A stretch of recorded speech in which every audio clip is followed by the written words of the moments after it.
already know what it is, man.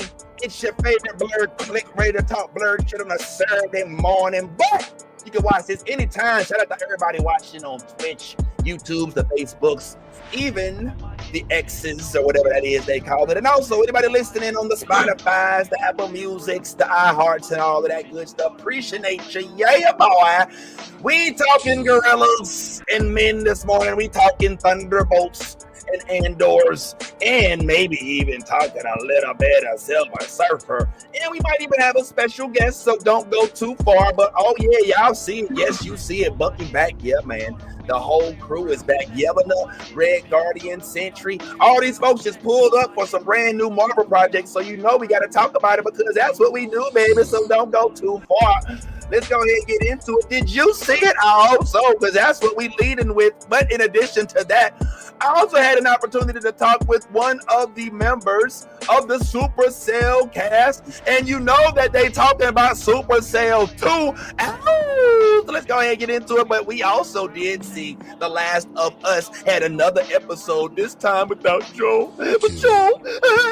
So we're going to chat on that a little bit. And yeah, Andor's popping, but I don't think everybody's really paying that much attention to it yet. So we're going to talk about that, Thunderbolts, and I may or may not have a special guest.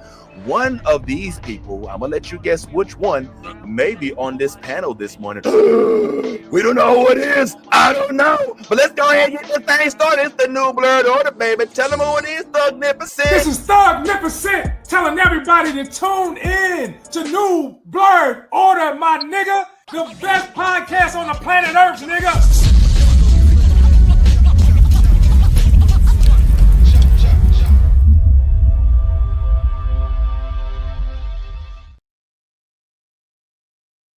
This is Thugnificent telling everybody to tune in, motherfucker, because that's what we doing right now. Shout out to everybody in the comments. Shout out to everybody listening. Shout out to everybody watching. Appreciate each and every last one of y'all.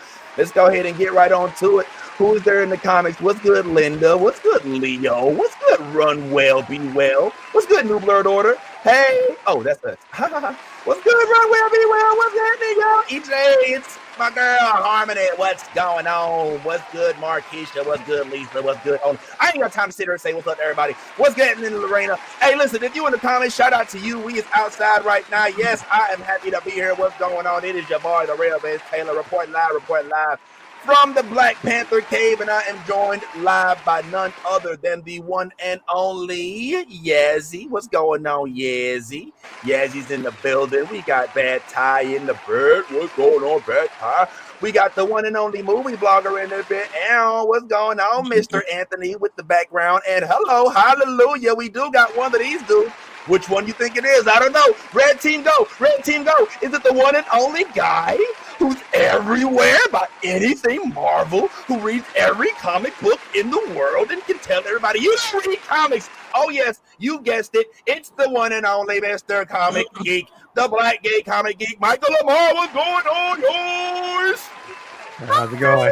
You gassing me up a little bit. I don't know about every comic in the world. I mean, every comic, yes. Then next thing you know, I come on here, I'm like, wait, I forgot this. Or they're like, oh, fake.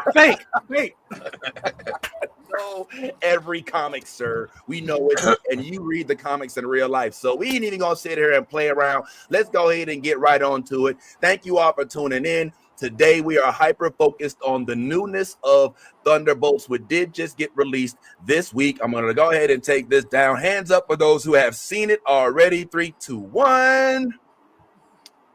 Yeah. Oh, no. I'm left out. It's okay. Oh, that's wrong. Nah, it's all good. Go ahead, tell them what you told me. Go ahead. Let them know. Yeah, tell them the same thing you told me. What you didn't see Thunderbolts, but no salt, no shade, all love, Vince. I didn't see Thunderbolts, but I did see Sinners when I was supposed to. Oh, it's like that, huh? Okay. We started shit this morning. See, Michael. See, evidently, I lost a part of my blackness when I wasn't able to see Sinners on opening night or for the first few nights. And so as a result, I've gone from like dark chocolate to like light Nestle. You know what I'm saying? Like I've lost a part of like my, I don't know, Afrocentricity. And it don't make it no better. You're that I definitely an went to octoroon Thunderbolts. like Haley Steinfeld's character. Definitely, yeah. You want a black. I'm an 8 black now. I just got demoted to 1 8 black. You the coffee with all creamer. There ain't no coffee left in there. Yo, yeah. I mean, come on now. Why I gotta be like that, man? You know what I'm saying? Well, anyway, here's the thing. I wanted to see it, but bro, circumstances. Look, it's not the first time I've been called out for not being able to see a movie when I wanted to see it. You know what I'm saying? That's just how it goes sometimes. But nevertheless, we were able to see it this week. And quick, I just would like to go through and get our quick opinions. I'm gonna pull this down one more time. I'm gonna put the video up. Actually, let's go ahead and put the video up, and let's see if we can take this video down. When I take it down, I want thumbs up or thumbs down, fellas. Thumbs up or thumbs down, fellas. Let me know how you felt about it. In 3, 2, 1. Oh, damn. All right, that was all right. Wait, 3, 2, 1. Whoa. That's a mid. I see a mid-level. Yes. I see a mid thumb. It's like it's in there somewhere. I see all thumbs up. Damn, my thumb looks real, man. Why my thumb look so ugly? Is my thumb? Is that supposed to be like that? It's like that. Like damn, bro. You're not trying to do that? That's not how y'all thumbs ain't like that? No. No, you clearly double jointed or something. Yeah, for real. Spaghetti fingers. Spaghetti fingers. That's not normal. Yeah, I'm like, is it broken? Off the screen. Hold on, do that again. Hold on. See, y'all thumbs don't go like this? No. Oh, nah, bro. Oh God! When you're putting it in that angle, wait, can we get a close up? I think I got a pretty normal thumb. Like, I think mine's normal too. I ain't it's not normal, bro. Somebody's coming in with the gas. Your thumb at 10 o'clock. 10 o'clock. Oh my. Don't you start this early, Harmony, man. Ain't nobody got time for all that, man. Oh, that's right. All right. Well, yeah. What are you talking about, Tiff? I mean, Lisa, this is completely normal. I don't know what's wrong with y'all, but y'all thumbs need. You got normal thumbs. Y'all don't got enough aerodynamic. I can't even try and do that. Like, this is hard. Yeah, I mean, I guess if somebody ever lock you up in handcuffs, you could like get out. See, hallelujah. Tighten that up. You know what I'm saying? So just so y'all know, this is how a thumb supposed to be. All right, it's supposed to be like this. So anybody thumb go straight up, like you got to go see the doctor because anybody who needs to go southeast, holla at Vince. It's right that way. Just go that way. I ain't had no problem. They call it a hitchhiker's thumb. You know what I'm saying? It's a hitchhiker's thumb. You know what I'm saying? So, like, you know, when I be out there, you know, I ain't got no problems getting from state to state. Goddamn. Yeah. I'm definitely not letting you in my car. You know something? Yeah, it's called a hitchhiker thumb. So there's a term for it. No, and she said it's called a hitchhiker's dumb. She said a hitchhiker's dumb. That's what she said. It's called a hitchhiker's dumb. Wow, yes, that makes sense. That makes sense, Harmony, because that shit's dumb. That shit is dumb. Your fingers are dumb. You have dumb fingers. Thumb is not a finger, technically, though. A thumb's not a finger. It's not. So Thunderbolts. Y'all go sit here. It went from me having just a thumb to me having a hitchhiker's thumb. All right, I'm gonna go ahead and talk about what it is that I love. All right. Well, let me just say this. Let's start with Anthony because I saw Anthony. You had evidently not necessarily mixed feelings, but it looked like maybe you didn't necessarily feel it the way, you know, everybody else maybe felt it. I don't know. What say you, Anthony?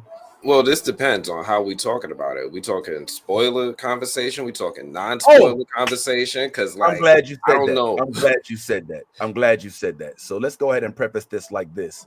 So on the docket today, everybody, while we have our special guest along with us, we're going to go ahead and discuss the following topics, hopefully. All right, we would like to discuss Thunderbolts. We will spoil just a little bit. So if you want to step away, come back, whatever, mute us, you know, whatever. But, you know, we're going to get into the deep spoilers, okay? Then we'll get into maybe a little bit of just talking to you know, you can't spoil what's going on with Michael Lamar and everything that's cool in his life.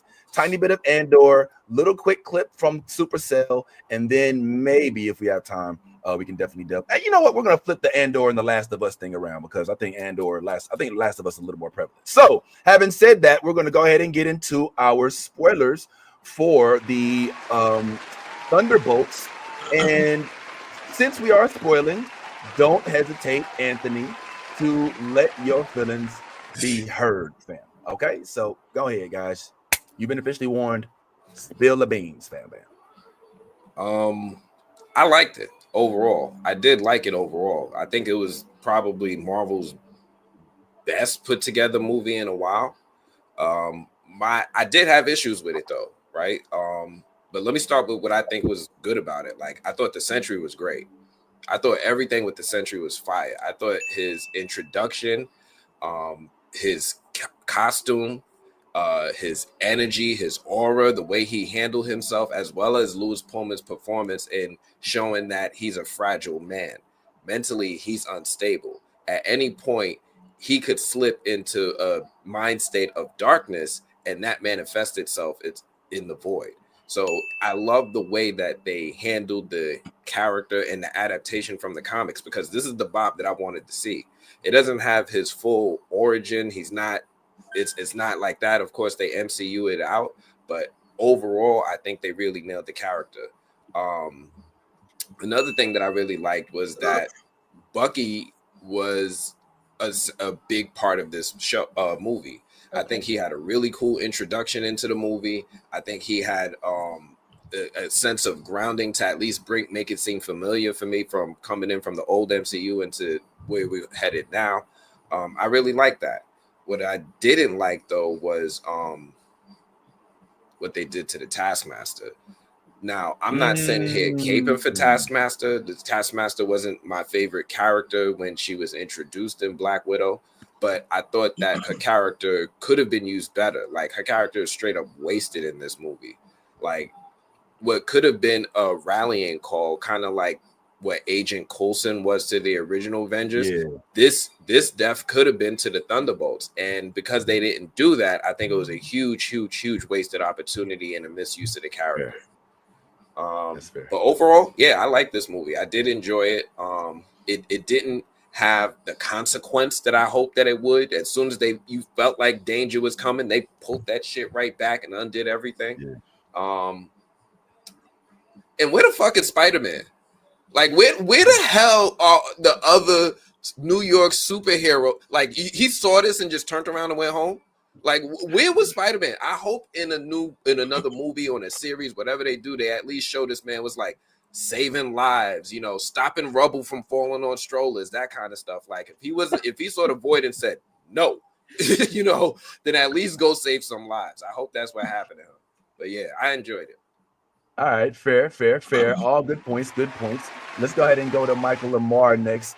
So, Mr. Lamar, what say you about the movie? Do you agree with Ant? Does he have points, or was it just good all around and we're not seeing the beauty of this art form that you got here? Not you giving out my full government. Michael Lamar. Am I in trouble? Michael Lamar, come down there.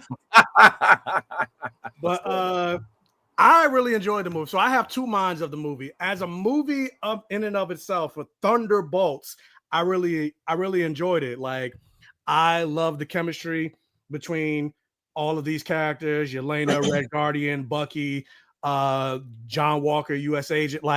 And this movie actually made me like U.S. Agent more. He's still an asshole, but in Falcon and Winter Soldier, I was like, oh, this nigga might kill his ass. Like, I don't like him. It's like, but in this one, I was like, okay, he's coming around. And a lot of that has to do with like Wyatt Russell's performance.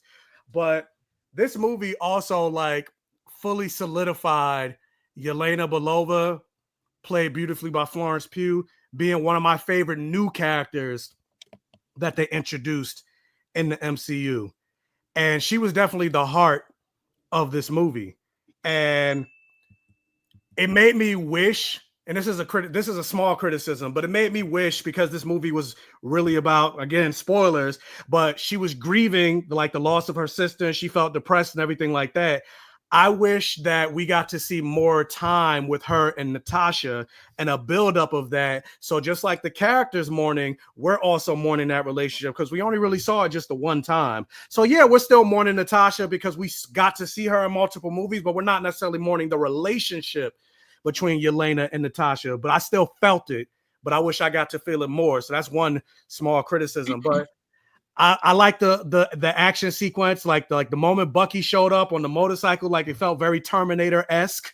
Like you see it right there, like it felt like the Terminator, and I really enjoyed it. And I love Bob. I want to see more of Bob. And I thought Louis Pullman did a really good job. And so and then funny enough, like as I was watching this movie, I was like, is this a prequel or a connected movie to the Kingdom Hearts universe? I don't know if you guys ever played Kingdom Hearts. Oh yeah. But when Bob turns into the void, he looks like a Heartless. Yeah. Same eyes and everything. So I'm just like, the way they could have solved this movie was calling Sora, and it's Disney. Disney you can't cross-pollinate, man. Nah, man. I know it's Disney. That's the whole point of Kingdom Hearts. That's the whole point, yeah.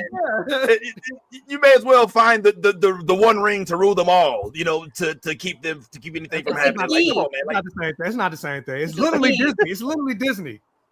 Yeah, fair. Okay. Yeah, the Keyblade. To go back to my other part, because like I mentioned, I have two minds of it. Like as a movie in and of itself, I really enjoyed it. It's one of the best Marvel movies since Guardians 3, because Guardians 3 I really enjoyed. But in terms of like a universe crafting of it, I have big problems with the framing of the movie, because it almost feels like this movie should have happened in Phase 4. Because in many ways, it feels like they're building up the universe again after Endgame. Like we're just getting this cast of new Avengers. Then they reference in the post-credit scene that Sam Wilson is setting his Avengers. But when are we going to get a conclusion or a storyline development of that? Because after this movie, it's Fantastic Four, and then we're not getting another movie until Doomsday. So like... What are we doing? Like, it feels like the universe is just starting, but it's really coming towards the end. Like, we're coming towards the conclusion of phases 5 and 6, but like, it doesn't feel like Infinity War and Endgame in the sense that like we're now toning down and coming to a conclusion of the universe. Like, why are we still introducing new characters and new concepts? We still haven't seen Shang-Chi. We still haven't seen the conclusion to the Shang-Chi post-credit scene. Kate Bishop is nosy as hell. All that shit happened in New York. You don't think she would pull up? Same thing with Spider-Man. Daredevil, Kingpin is the mayor of New York right now. What the hell is going on with him and Daredevil, etc.? Like, I just feel like we shouldn't be still building up like there's still so much story to tell with the way this movie ended. But yet, like I said, it's Fantastic Four and then it's Doomsday. And then after Doomsday, it's Spider-Man Brave New World, and then it's Secret Wars. Where the fuck is Doctor Strange? Like, we saw the post-credit scene with the incursions, dealing with that. Like, what?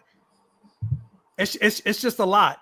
So when you think about it from that standpoint, it's like it's kind of it's flawed. Not the movie, but the crafting of the MCU and the universe and what they're trying to tell with this movie. It's like it's flawed. It's very flawed. Michael, you don't think that if they brought in Spider-Man, Daredevil, Punisher, Luke Cage, Jessica Jones, Iron Fist, you don't think that they start losing like the Thunderbolts? Like, you're gonna water down? Don't even have them be a full cameo. Show them on a TV screen somewhere, like a news prompter or something, like showing that they're out there saving people. So then we won't have this. Where's Spider-Man? Where's at least show like I see. And it doesn't even, you don't even have to cast him, because people are like, oh well, if you cast Tom, you got to pay him a whole bunch of money. Don't cast, just show Spider-Man or show like a silhouette, a web or whatever. Like, okay. Or right. To your point, sorry, I didn't mean to cut you guys off. To your point, though, I mean, Mayor Fisk right now is like all anti-vigilantes. So, I mean, showing him on the television, like, we need to end the vigilantes in New York City. You know what I'm saying? Like, him showing Spider-Man and, you know what I'm saying, like, continuing on with, you know, all the different, you know, like Punisher and just, you know what I'm saying, like, that would actually be smart, like, to my credit, because it's not a full cameo, but it's at least, like, it's out of our mind now. We're like, oh, hey, we know that they're in the city with, you know what I'm saying, with Kingpin and fucking Spider-Man and shit. And Daredevil's around. a news broadcast or something like him on this dude like, see, this the shit I was talking about. Look at this motherfucker avoid taking shit out. Like, this is why I'm doing the anti-vigilante for Vanessa. Like or Jameson. Yeah, or Jameson. You know what I'm saying? Like, hey, Comic Geek, hey, how Kingpin said it? How he said it? For Vanessa. This is exactly why. When I was a boy. My father wasn't a very nice man.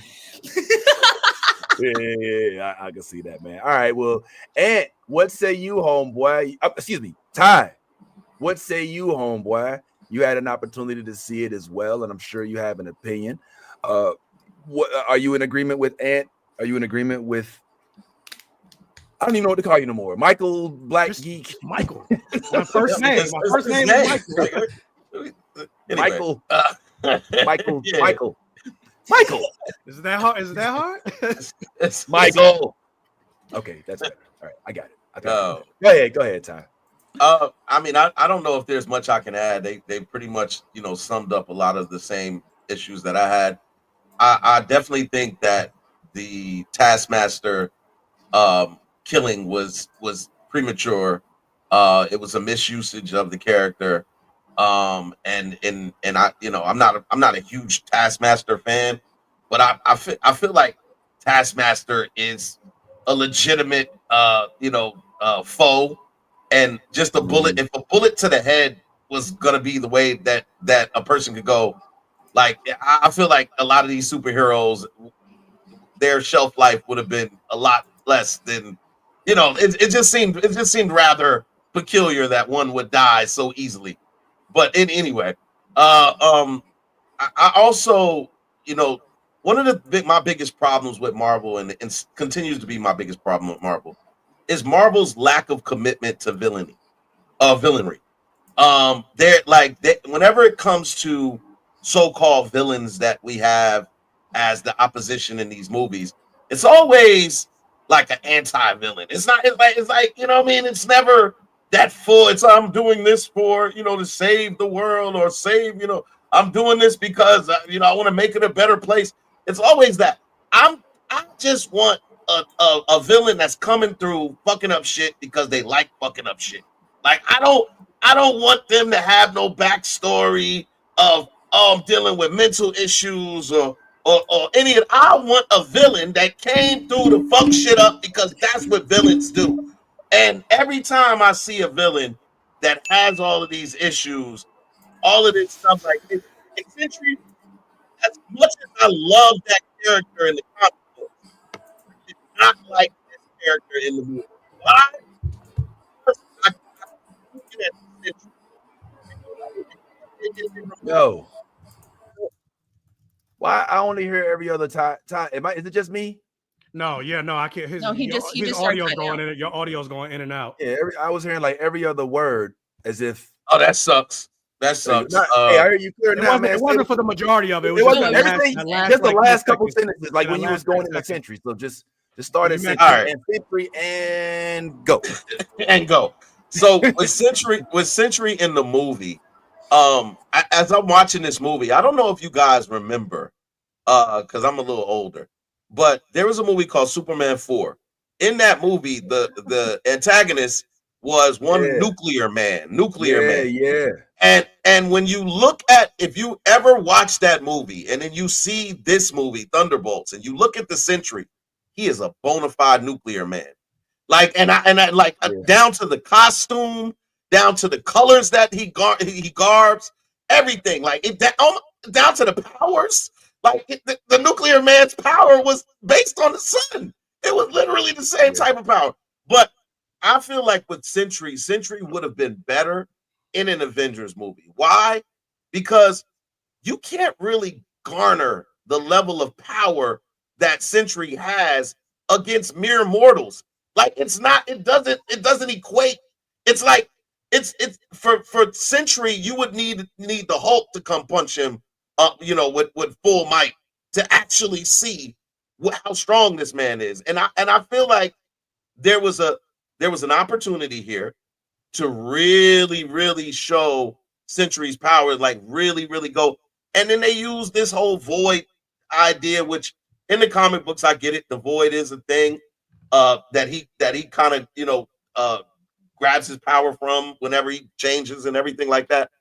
But I just, for me, as I'm watching the movie and I'm waiting for the big culmination, I was just disappointed that it went that way. I was like, this is an opportunity. Because I think if you remember, there was a point where what is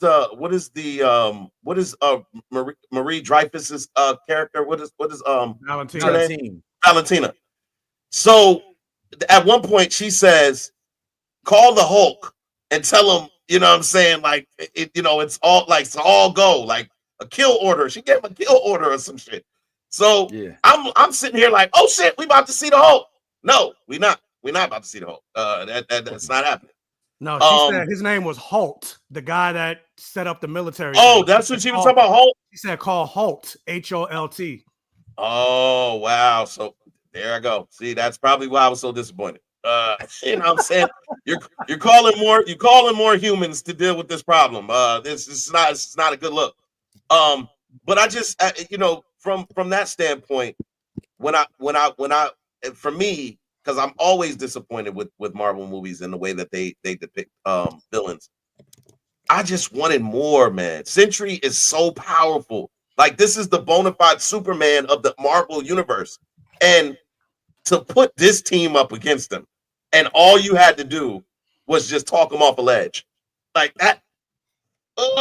It's giving me. I'm like, you mean to tell me Yelena's voice is so calming that it would make a man who's hell-bent on destroying everything stop. Nah, it's just and that's my one gripe about Marvel movies and about this movie in particular is the non-commitment to true villainry.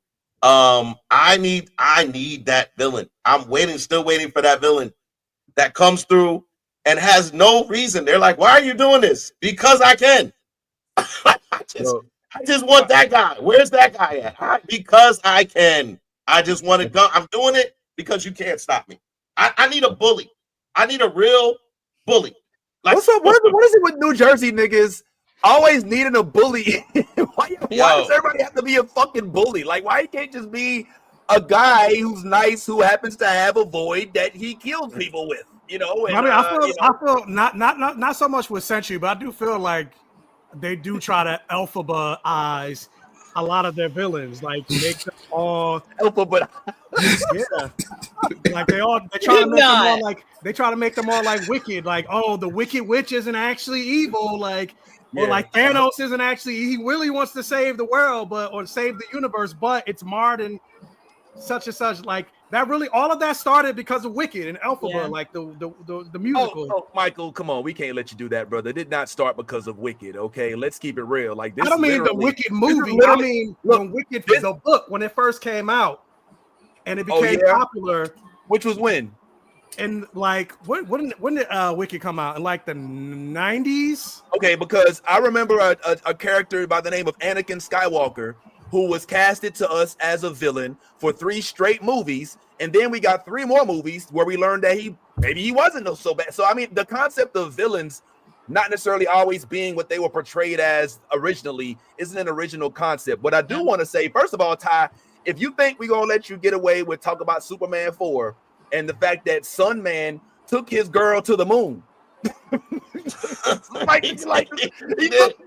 flew his girl to the moon where there's no gravity, no oxygen, no like air conditioning, and he just flew into the moon. And him and Superman were fighting on the moon while the girlfriend was standing there on their side on the moon. I'm gonna let you just bring that up. Like that made the movie fucked up. Like even me as a child, I'm like, wait a minute. Are you gonna fly this lady into outer space, sir? No spacesuit, not even a jacket, a scarf. Can she at least get some pantyhose or some socks? She's on the moon in a pantsuit. Am I the only one who remembers? No, I remember. I never said it was a good movie. I said what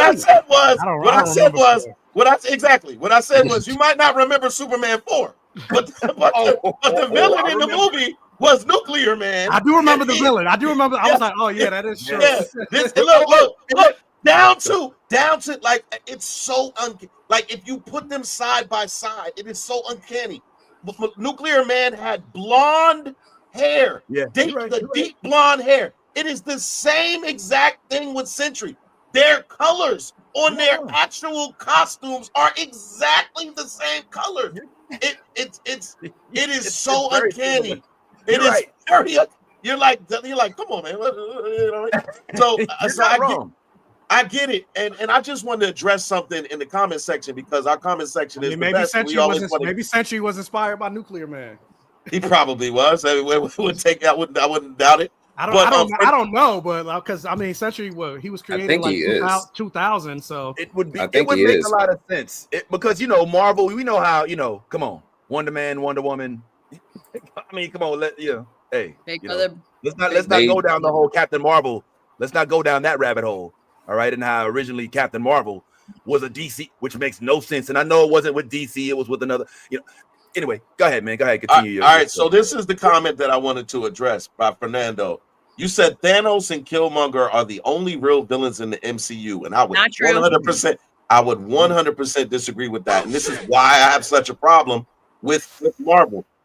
Remember, Thanos' whole reasoning for collecting the stone was so that he could basically kill off a percentage of the world so that things could be better in his eyes. Yep. And the same thing with Killmonger. Killmonger's whole thing was he didn't like how black people in America was being treated. Yep. There's these reasons that you can kind of feel. You can feel with somebody. You can be like, well, I don't know. Is he really bad? I don't want that. What I want is a clear, uncut villain. You know who we can all agree was a real villain, and there was no room for, and I'll say this 100%, my number one villain of all time is who, Yaz? Ultron! Fucking Ultron! No, that wasn't. My all-time villain. I've said this before, so I figured you remember. But Joffrey from Game of Thrones. Is an all-time villain. This motherfucker wasn't shit, and we all hated him. There was not one person that was out here like Joffrey's not such a bad guy. No, we all hated him. When Joffrey died, we rejoiced. We celebrated. We shot fireworks. We were outside like we hadn't been outside all year. We were like, yo, that comes. Yo, we was ready. We was all. So I need some of that Joffrey energy in the MCU. I need a villain that we can all agree we hate him. And there's nothing about him that we like. We hate him. And I need that. I need Marvel to stop thinking everything is a goddamn joke. Cause shit ain't funny. Shit ain't funny no more. I need a villain, a real villain that's out here killing unconditionally, unremorsefully. He's just out here just killing babies, ladies, anybody who get in their way. Look, there was a moment when that little girl was about to get crushed, and I was excited. I know.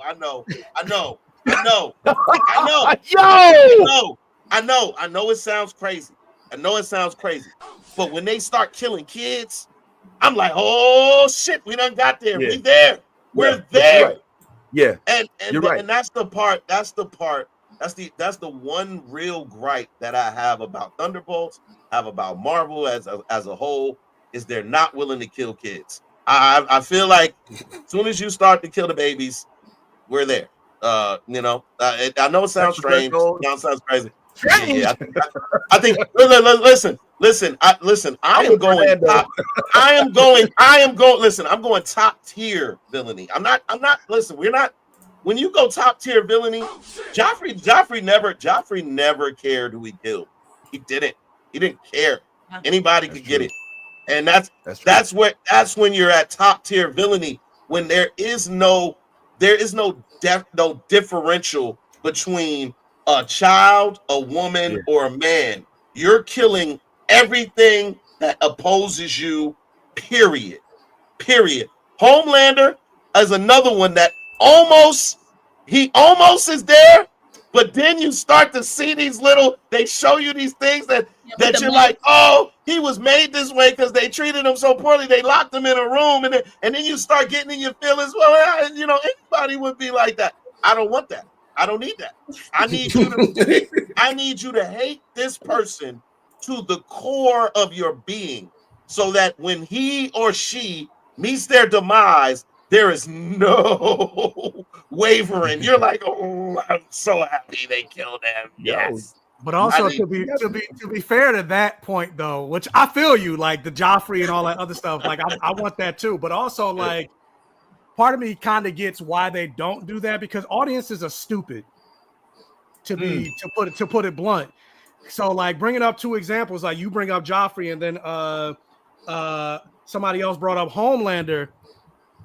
Look at the reaction that people give to those two characters. There's a reason that the actor that plays Joffrey, part of the reason he quit acting is because of his portrayal of Joffrey, he was getting like death threats and people saying stuff about it's like he's a fucking actor. Like Joffrey isn't real. It's a character. Or you look at people like celebrating Homelander and saying Homelander is a hero and all this other stuff. Or even like you watch You on Netflix.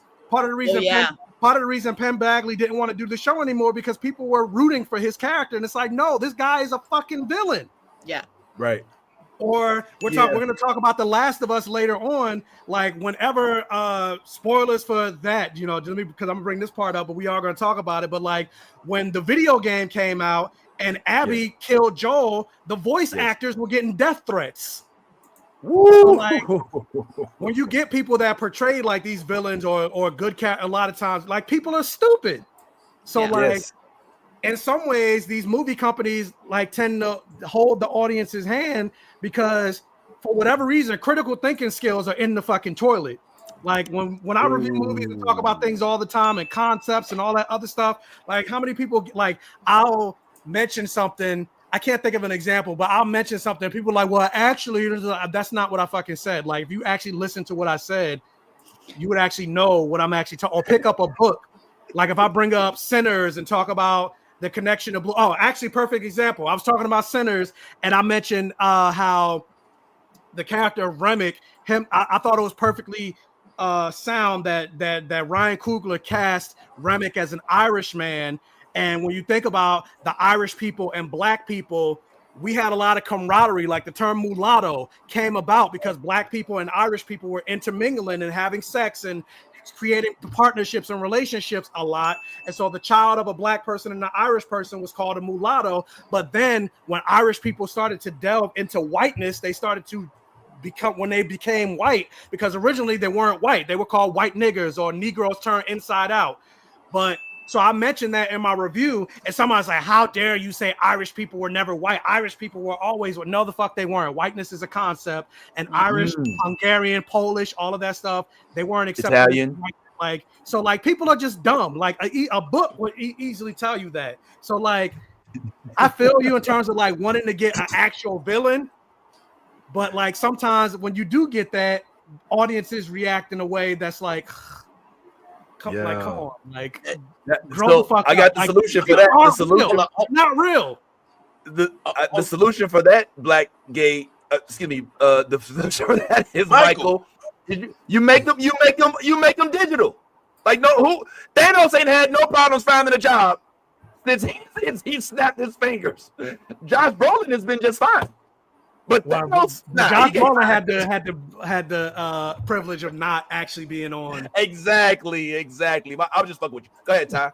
I was just gonna say this, Michael. You're right that people are dumb, but people are dumb regardless of what you do or don't do. Like that's so when you have a young lady like the girl that just did Snow White also getting death threats, and she's not a villain. She just played a character as well.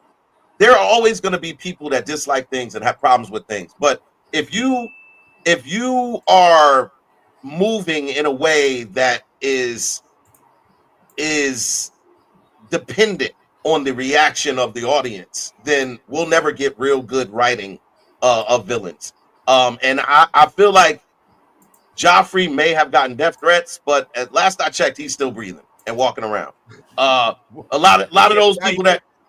But now he works at Wawa, and he has no future in the world of acting, because people haven't been able to disassociate the character that he played with who he is in real life. I think that's the point Michael was making. But no. I know the point that he's making. I'm just saying that when it comes down to your mental health, and I think that has a lot to do with why Joffrey is not working. I don't think it has anything to do with the fact that people can't disassociate. The man killed that role. So as from an acting standpoint, he did his damn thing. I just think that maybe, it had such a significant effect on him mentally that maybe he's not in that space. And that's cool. That's fine. I get it.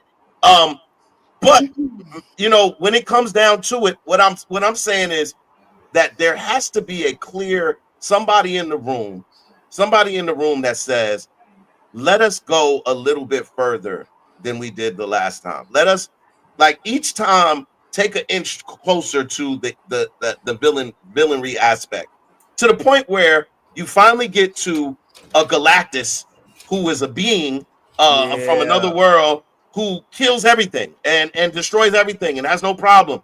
And then you get to villains like was his Null from the Venom series, from Venom.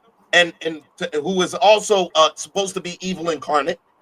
So we're gonna find out Galactus was abused by his father. His mother left him. I hope to God not. When they was on his planet, they didn't feed him as a child, and so when he became a cosmic entity, that's why he's eating planets, because it reminds him of that he didn't get when he was a kid. That's what we're gonna get with Galactus. For 38 cents today, you could have failed Galactus like a long time ago. But points are taken, Ty. Points are taken. But let me give my little spill. Since somebody did ask me what my thoughts were. I'm somewhere between the two of y'all. I do agree with you about Taskmaster, although I did voice my opinions before about how I thought Taskmaster was already kind of pitched. It's kind of weird, you know what I mean? Like, as a Spider-Man villain, essentially, to see Taskmaster so prominent in this new development of an Avengers thing is kind of weird. Even though I know he's not a villain, he's just a guy who can, mimic everything or whatever, or a person, excuse me, rather.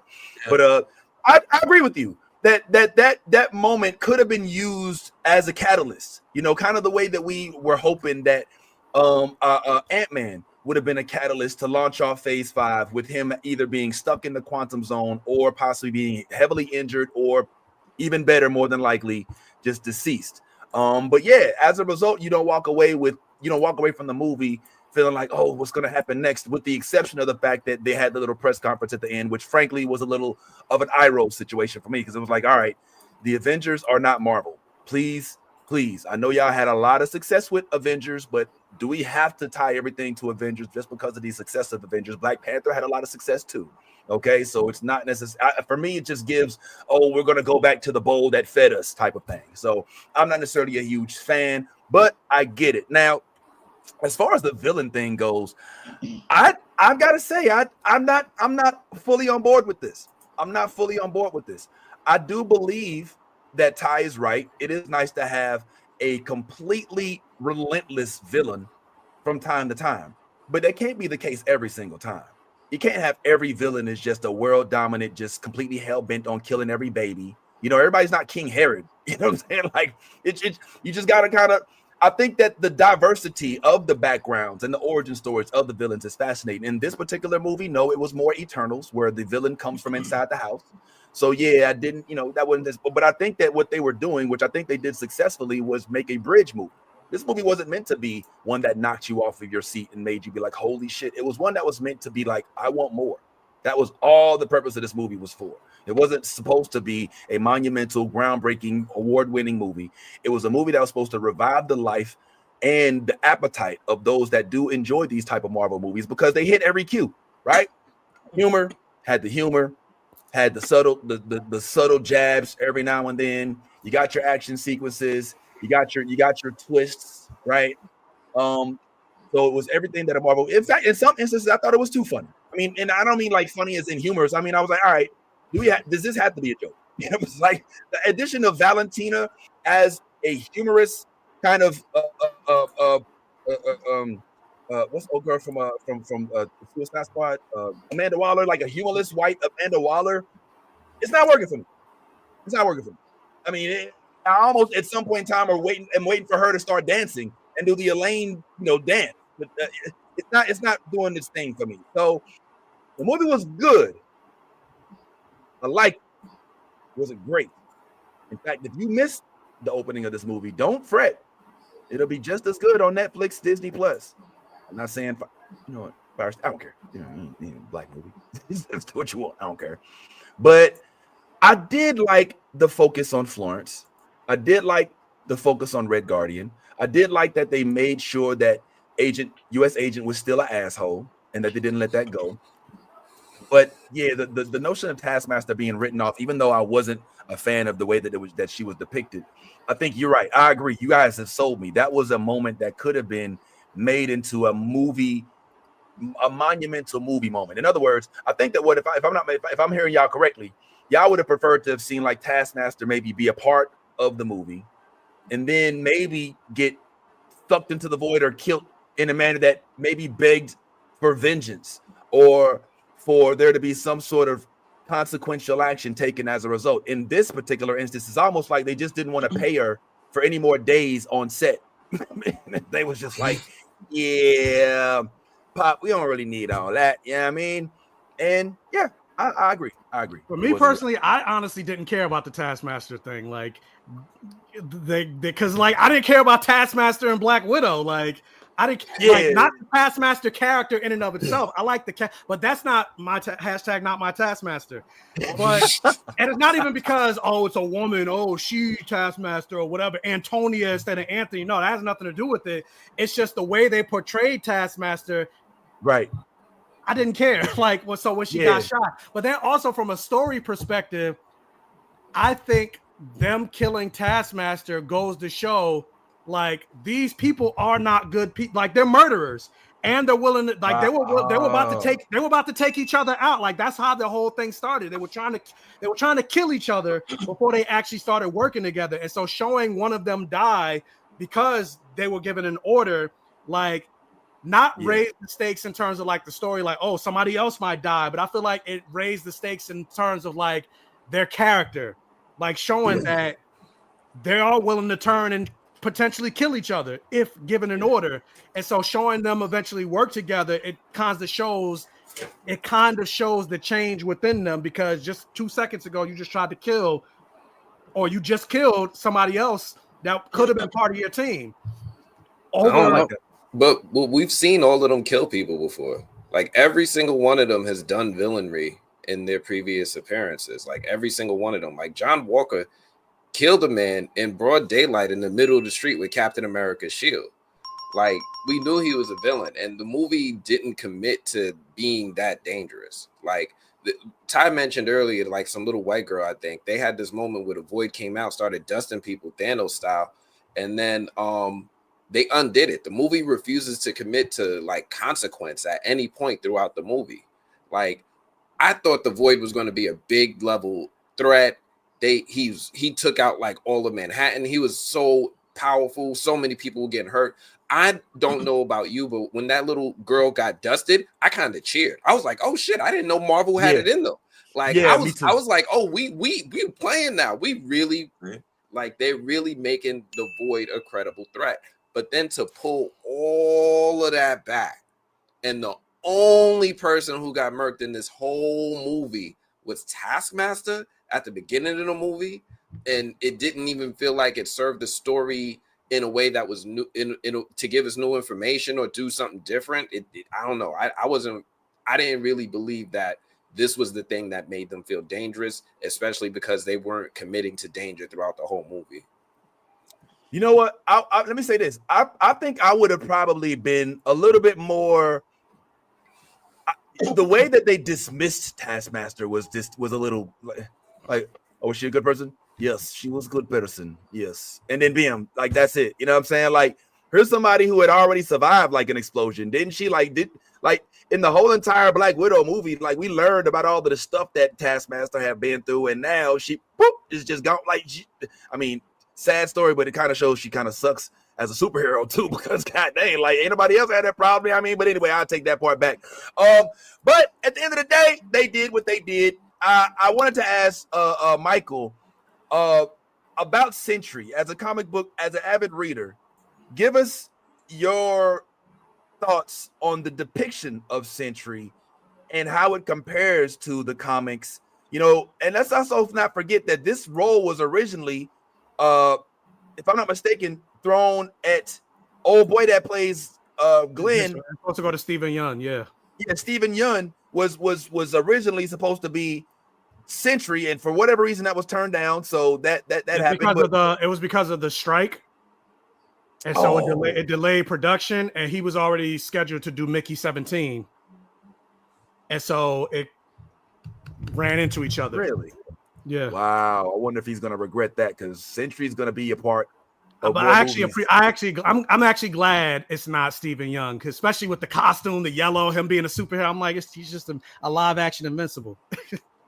Yeah, but don't you want to see that though? Don't you kind of like low key? Isn't that that's the parallel, right? We're like, oh shit, it's Grayson. You know, me no, I like Lewis Pullman. I liked him as Sentry. And then to answer only Morale's question, no, Sentry isn't a mutant.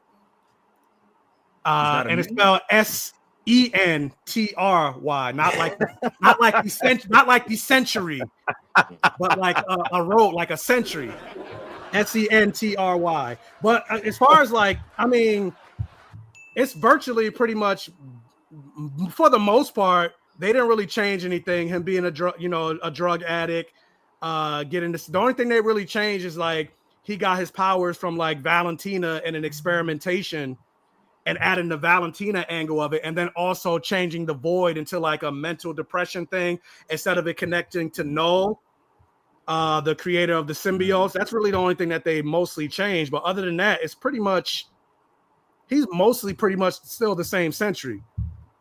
Okay, so the power element, the way that he is able to void people, the way that he's able to fly, that's what I was saying. Like the change, the way they did the Void, like you can't send somebody into like a mental depression. Like the Void is like an entity that connects to like the dark dimension and Null and everything like that. Mm-hmm. So it has nothing to do with his like depression. It's like an entirely different, like just dark entity. So that's different. But for the most part, his origins and everything like that is virtually more or less kind of the same. So I didn't. Okay. I didn't necessarily have a problem with like the depiction of Sentry. Like it was. All right. Well, what about the Thunderbolts origin story? I've read some Thunderbolts comics. I've never read any Thunderbolts. Okay, now I've read some Thunderbolts comics. Thunderbolts were and different. there's some. I mean, first of all, Baron Zemo is extremely prominent in the Thunderbolts organization, and also the whole concept of Yelena calling the Thunderbolts because of some team is not how. Thunderbolt Ross. They were named after Thunderbolt Ross. They were named after Ross, but they couldn't do that because Ross is. They could still do it. They literally just had the movie this year. You know what I'm saying? Like it could be a part. It could be a. I mean, I'm not trying to say they should have done it. It's not a big deal. If you're a reader, then maybe you'll notice it. But it just felt like a weird thing to like. I thought the thing that would have made sense is after I can't think of the actor's name, but after he unfortunately passed away, the person that played that is William Hurt. William Hurt. Okay. William Hurt. So after he passed away, I thought it would have been smarter to not recast his character, and then if they were going to do the Thunderbolts, they would have just named it in honor of him, in honor of his character.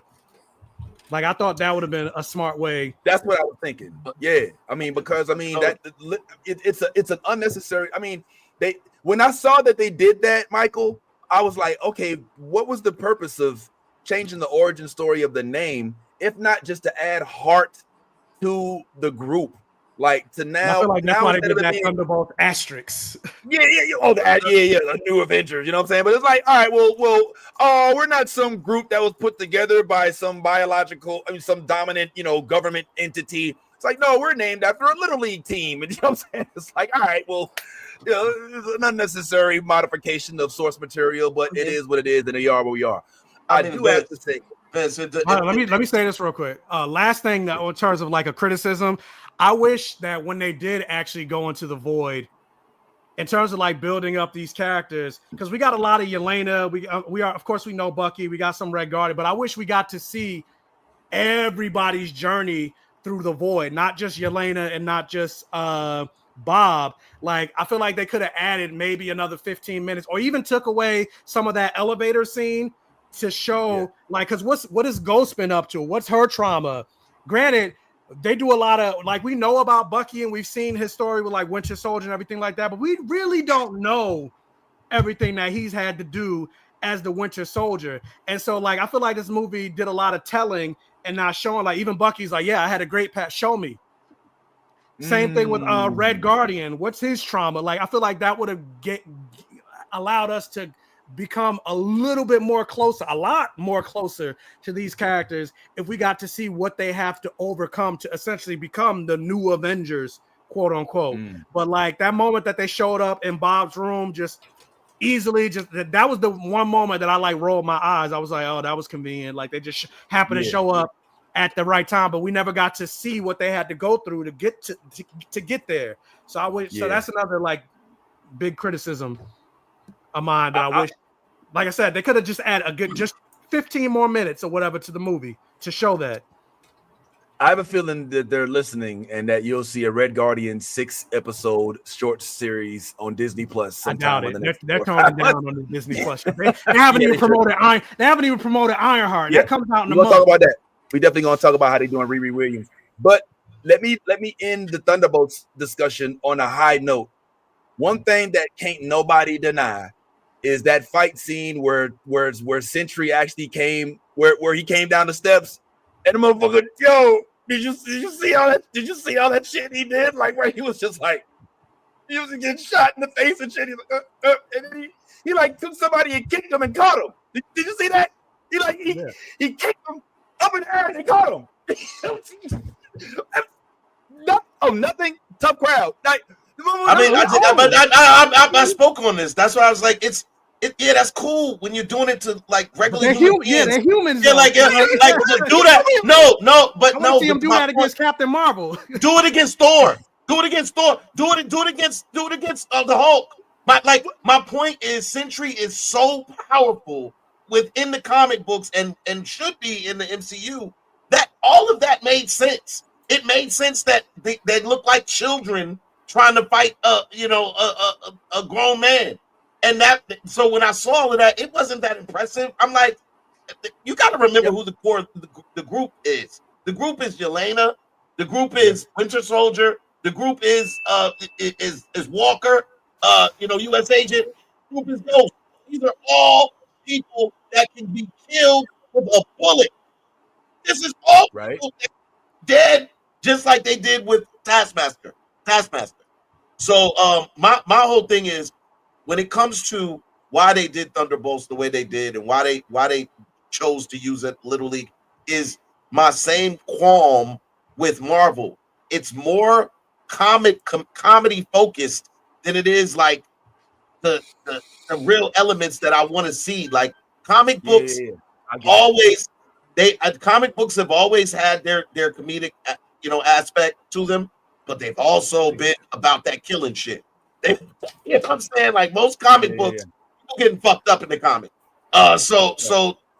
This idea that Marvel has to, and when you said, you don't agree with the fact that all villains have to be this villainry, like this extra. That's my point, brother. Is we don't where do we have the examples of what I'm talking about as opposed to the examples you're talking about?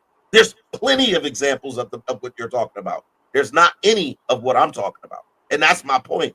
You can't say they're doing it all the time when they never do it. That's my point. Right, so in X-Men Apocalypse, one of the very worst X-Men movies that has come out. Apocalypse was hell-bent with no origin story, with no remorse on apocalyptic shit. And just because he was a badass that didn't have no feelings and didn't really, he came from Egypt and came through all these different, but it didn't make the movie no better. The villain being a villain asshole did not make him better.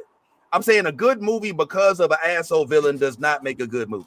You know what I'm saying? I think a complex story sometimes can pan out, but it's also nice to have that maniacal Joker-esque. I just want to see the city burn ass motherfucker. What I don't want to happen is all villains end up being monolithically just bad. I like the complexity of a kingpin who's got to deal with the cheating ass wife, but also wants to be the mayor. You know what I'm saying? Like, I like that shit. You know, I mean, that wasn't the MCU, Vince. That wasn't the MCU. What you talking about? That X-Men movie? Technically, the X-Men movie? No.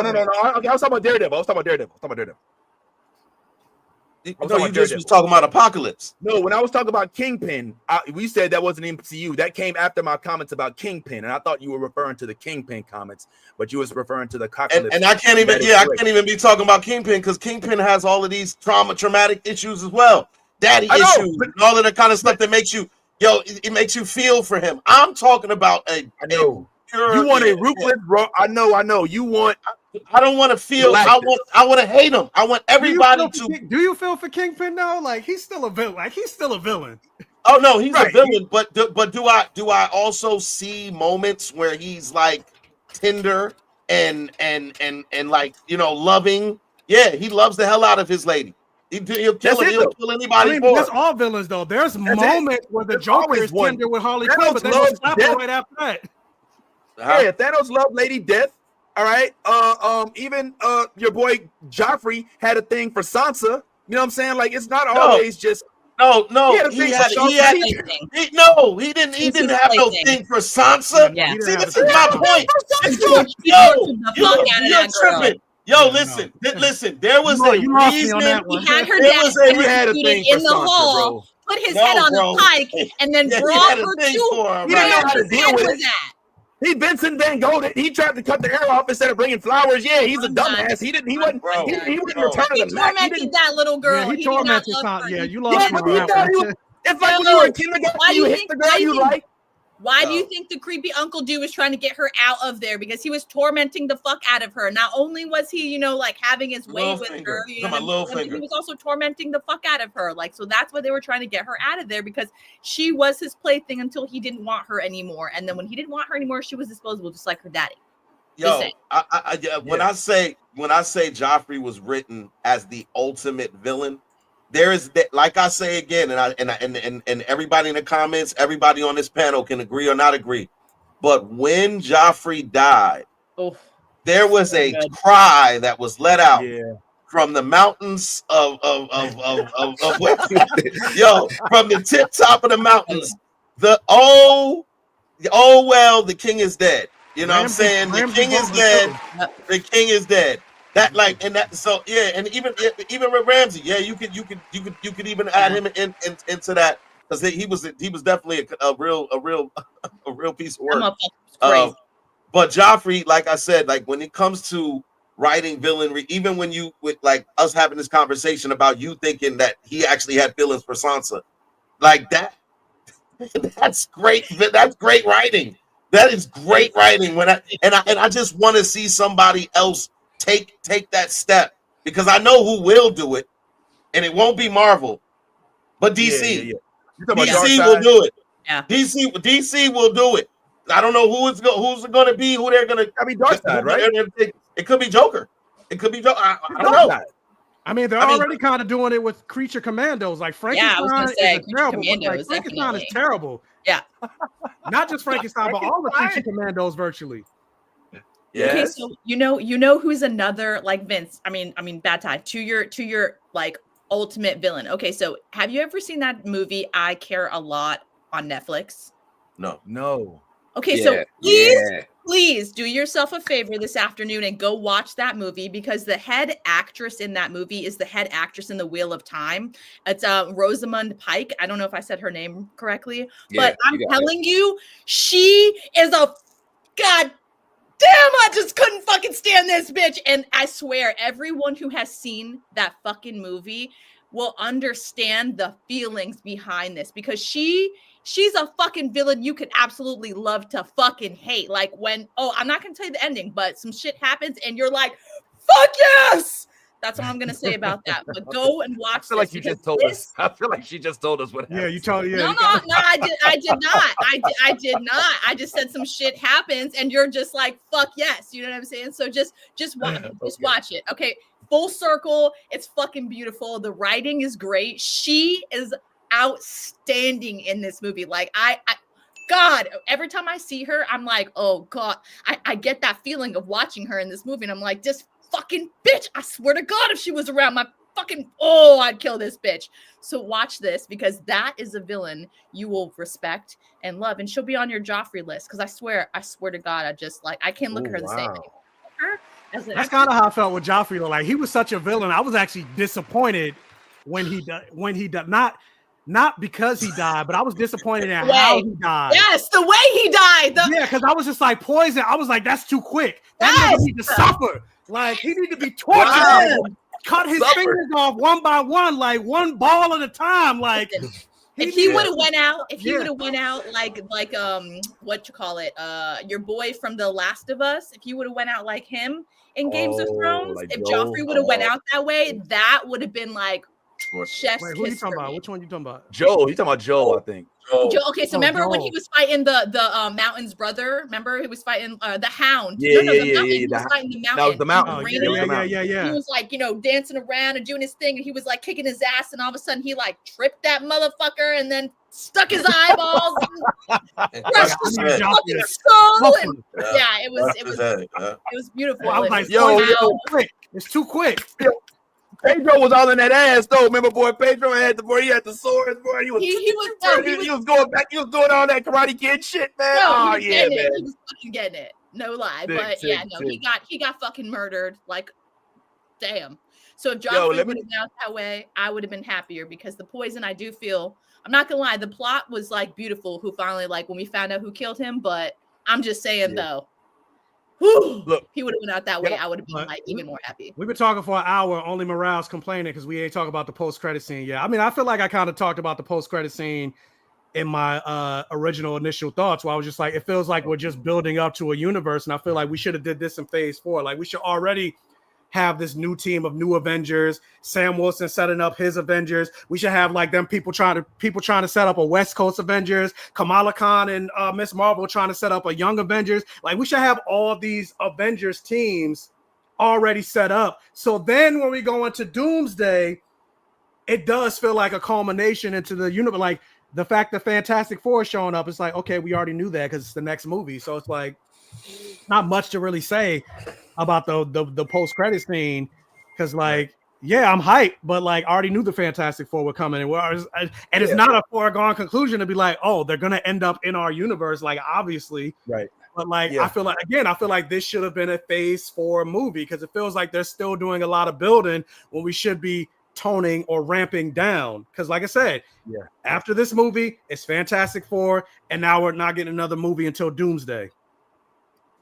Well, I think the significance, I haven't been in the comments often, but I'm assuming that Only Morale is talking about the fact that we just learned about the way that they're going to introduce the Fantastic Four, which it seems in some ways it's kind of a sport. Now we know what's going to happen at the end of Fantastic Four. Spoiler. Yeah.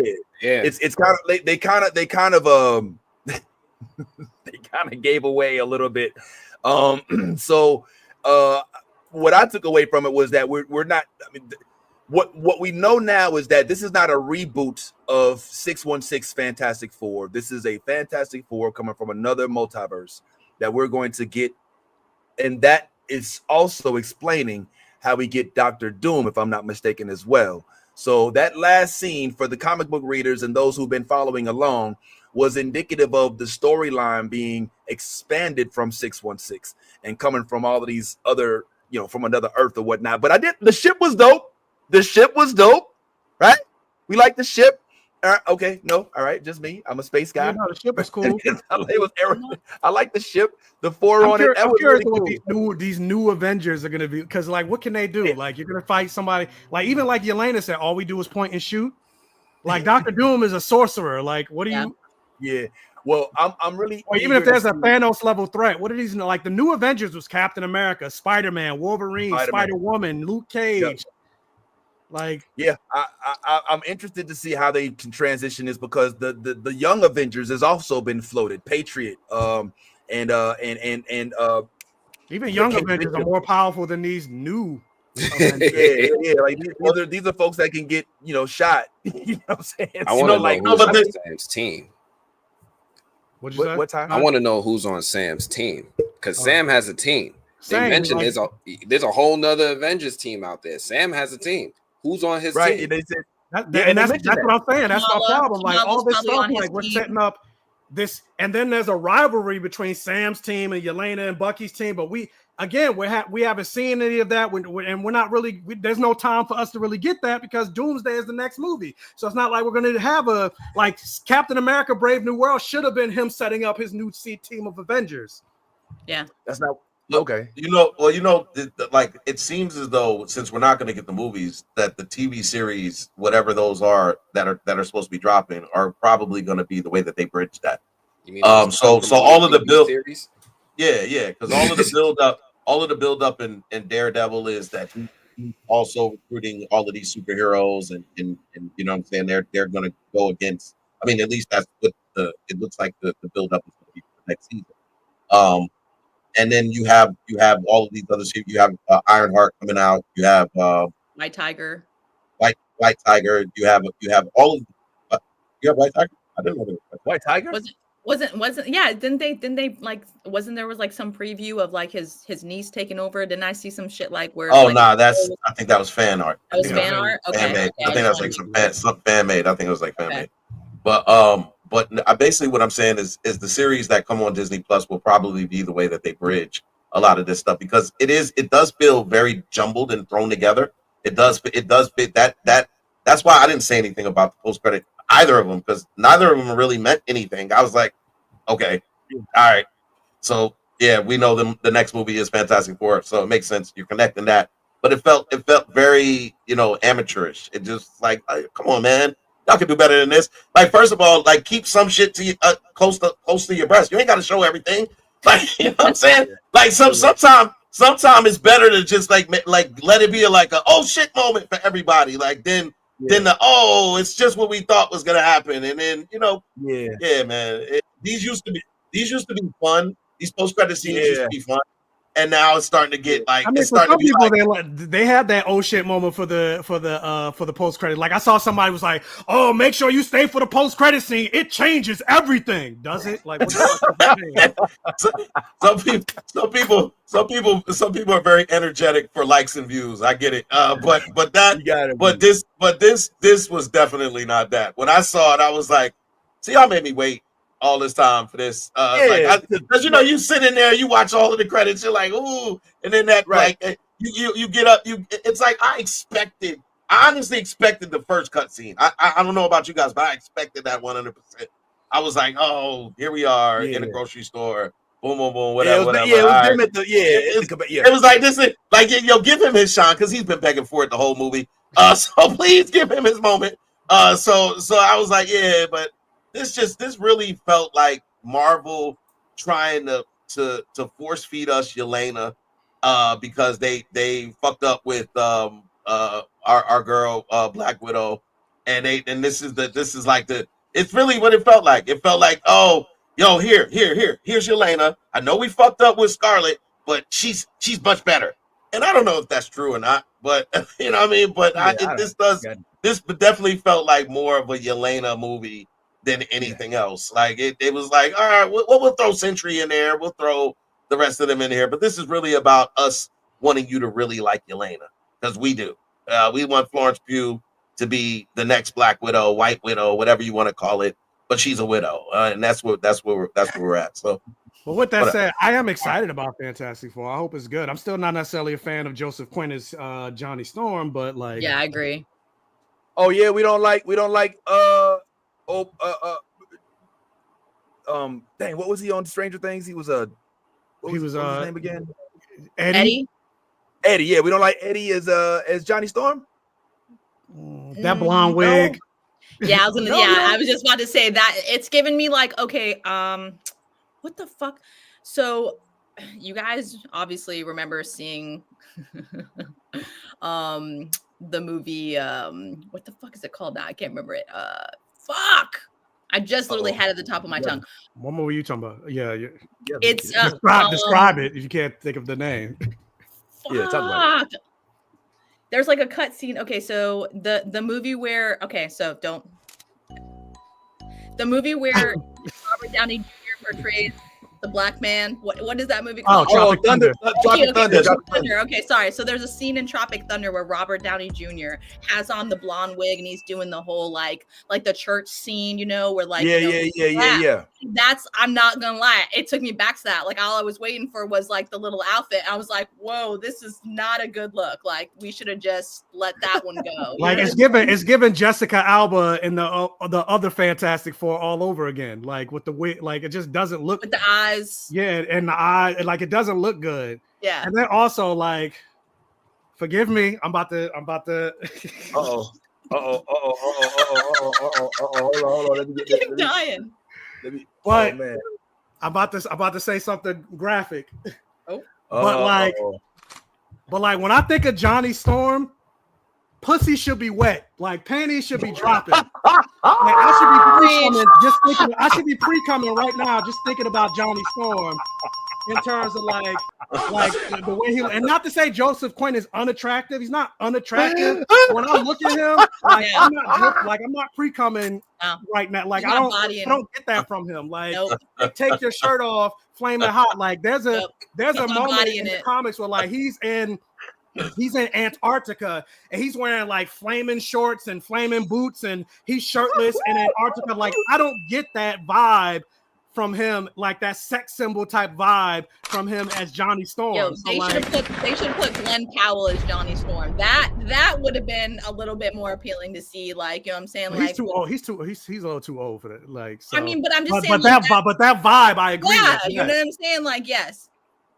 So, Michael, you're saying he doesn't get you wet? Is that? Yes, that's exactly what I'm saying. Is that what I just learned? Yeah, Johnny Storm. That's exactly what I'm saying. Don't you don't get Yo. Where do we go from here? I agree with you, Michael. I agree. Yeah, he's like I said, he's not unattractive, but he's not Chris Evans. He's not a sex symbol. He's not a sex symbol, and Johnny Storm is a sex symbol. Like that's what we know Johnny Storm to be. You know what I'm saying? He's the playboy. You know what I'm saying? Like he's supposed to be like just dripping. You know, like Mike's got a point. Like he was right when I saw that he was. I was like, that's Johnny Storm. Like I was like, damn, he's supposed to be like real attractive, and this is. I mean, it just wasn't hitting it for me. I don't know. For some people, yes, I agree with Michael that it wasn't hitting it. I was like, oh, okay. I thought the flame guy was supposed to be hot. Oh my God. Yo, where was his energy when he was fighting off demons in the Upside Down? He was kicking ass and taking names. I mean, I loved Eddie. Eddie was fucking rocking out. You know what I'm saying? It's not Johnny Storm. Yeah. He was killing demogorgons with his rock. Okay. He wasn't fucking flaming on. So I see what's going on here. I see exactly what's going on. This isn't Eddie from Stranger Things is just so unattractive that he shouldn't have the role. This is, I miss Chris Evans. He was so hot and he was Lisa better. Perfect. You can't downgrade Chris Evans to this. That's exactly what. So this is like it's kind of like the Tomb Raider effect a little bit, huh? Nobody saw the Tomb Raider with old girl from Deus Ex Machina, but we remember them few trash movies that Angelina, and regardless of how bad they were, we was like, that's Laura Croft. You know what I'm saying? Right? So yeah, I get it. I get it. I guess I did. Yeah, I mean, I guess if we had like if Beyonce was playing a role of Vixen, and then all of a sudden it was Miley Cyrus, old girl from Moesha, whatever. I don't know. Yeah, I guess I can see where y'all coming from, but yeah, I didn't. Sorry, you won't get the moisture that you were looking for, Michael. But yeah, that's Fantastic Four. Now there is another thing going on with Fantastic Four that I wanted to get your opinion on before we can move on to Last of Us and maybe a little Andor. And don't forget, I do have a quick clip from my interview with my man from Supercell, since Supercell 2 is going to be coming on the docket pretty soon. But yeah, I'm curious, Michael, because we did talk about you liking Fantastic Four. Fantastic Four is about to be released, but they have another character in the Fantastic Four realm right now that we think is frankly interesting casted. Old girl, if anybody here watched the Ozarks, we now have a new Silver Surfer. And the Silver Surfer online has been getting a little bit of kickback because it's clearly not Norrin Rad. And we know how you feel about Norrin Rad because you actually shared some of these feelings with us right here on this very show. It's been a little while, but just to refresh those of you guys' memories, since last time Michael was able to grace our screen with his presence, he shared, along with myself, our love for a character named Norrin Rad and how we feel this character should be depicted. And I promise I'm not slowing down to stall as I find a video. I promise that's not what I'm doing. But here's what he said originally. Depictions of Norrin Rad, where he is clearly what I consider a black man. Silver Surfer's a nigga. Like he's a runaway slave. About his origin, that thing about how escaping the like he's a runaway slave. He might not know racism on Zen-La, but you come into Earth as a silver, you're gonna be treated like a nigga when you get here. I mean, even looking like Martian Manhunter. He's green. But he came to Earth and he's like, nah, I identify with these folks over here. Just like Piccolo from Dragon Ball Z is black, Silver Surfer is 100% black. So they better cast a black man if they finally introduce him in the MCU. Well, they did not, Mr. Michael Lamar. They casted this young lady as Silver Surfer. And I know that that's not Norrin Rad. It's somebody else. But what are your thoughts on this casting of the Silver Surfer for the Fantastic Four movie, my friend? What say you? I mean, a lot of people are upset because they, cast a woman as the female version of Silver Surfer, and a lot of it is like you got the typical people that like no matter what, and even if you cast a comically accurate woman, people still gonna be mad. Like look at all the people upset and bashing Brie Larson over being Captain Marvel. Yeah. There are those people, but also at the same time though, like I'm of two mindsets of it. I'm like, okay, whatever, they cast a woman, all right, fine, it is what it is. But like part of me also is like, but I don't like being that we never had a live action version of the actually we have but in the MCU. This is our first time in the MCU of us getting the Silver Surfer. Part of me is like, but why though? Like, why do this? But also at the same time, I don't really have that big of an issue with it because it is an Elseworld. It is literally taking place in another universe. So that's not to say that once they come into this universe, there won't be a Norrin Rad. It's just in this particular universe, it's, I guess, Shia LaBeouf. So okay. I didn't think of it that way. That is a great point. That talks me off the ledge because I was feeling some kind of way. And again, to repeat what you said, it's not because she's being casted as a woman. That's not it. It's just because I want the Norrin Rad story. You know what I'm saying? Like I feel cheated from it. I feel we haven't had a chance to really experience Zen-La. We didn't get to see the relationship with him and Shia LaBeouf. We don't really know about him and Galactus and how Galactus had him all sewed up. Didn't let him go nowhere and made him feel like you had to serve me in order to keep Zen-La safe. Like we didn't go there. You know what I'm saying? So that's the only reason I'm feeling some sort of way about this. And also remember Lawrence Fishburne, like we said in the quote, was the voice of Silver Surfer in the original Fantastic Four. What also does it say that we're now working on another Fantastic Four movie in which Silver Surfer is prominent? I mean, that happened already. Did it not? I mean, what are we doing? Like, why are we recycling so many ideas? Is this I mean, I don't know. Let me just step off my high horse here. Anthony, do you have any feelings on this at all, man? I know you read the comics as well.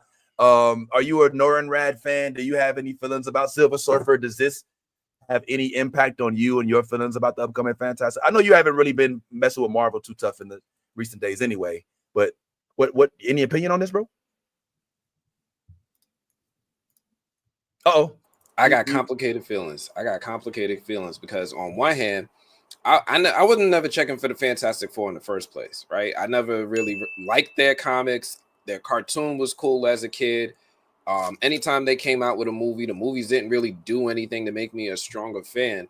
I know that Marvel liked the Fantastic Four. They kept bringing the book back from the verge of cancellation with, I don't know why.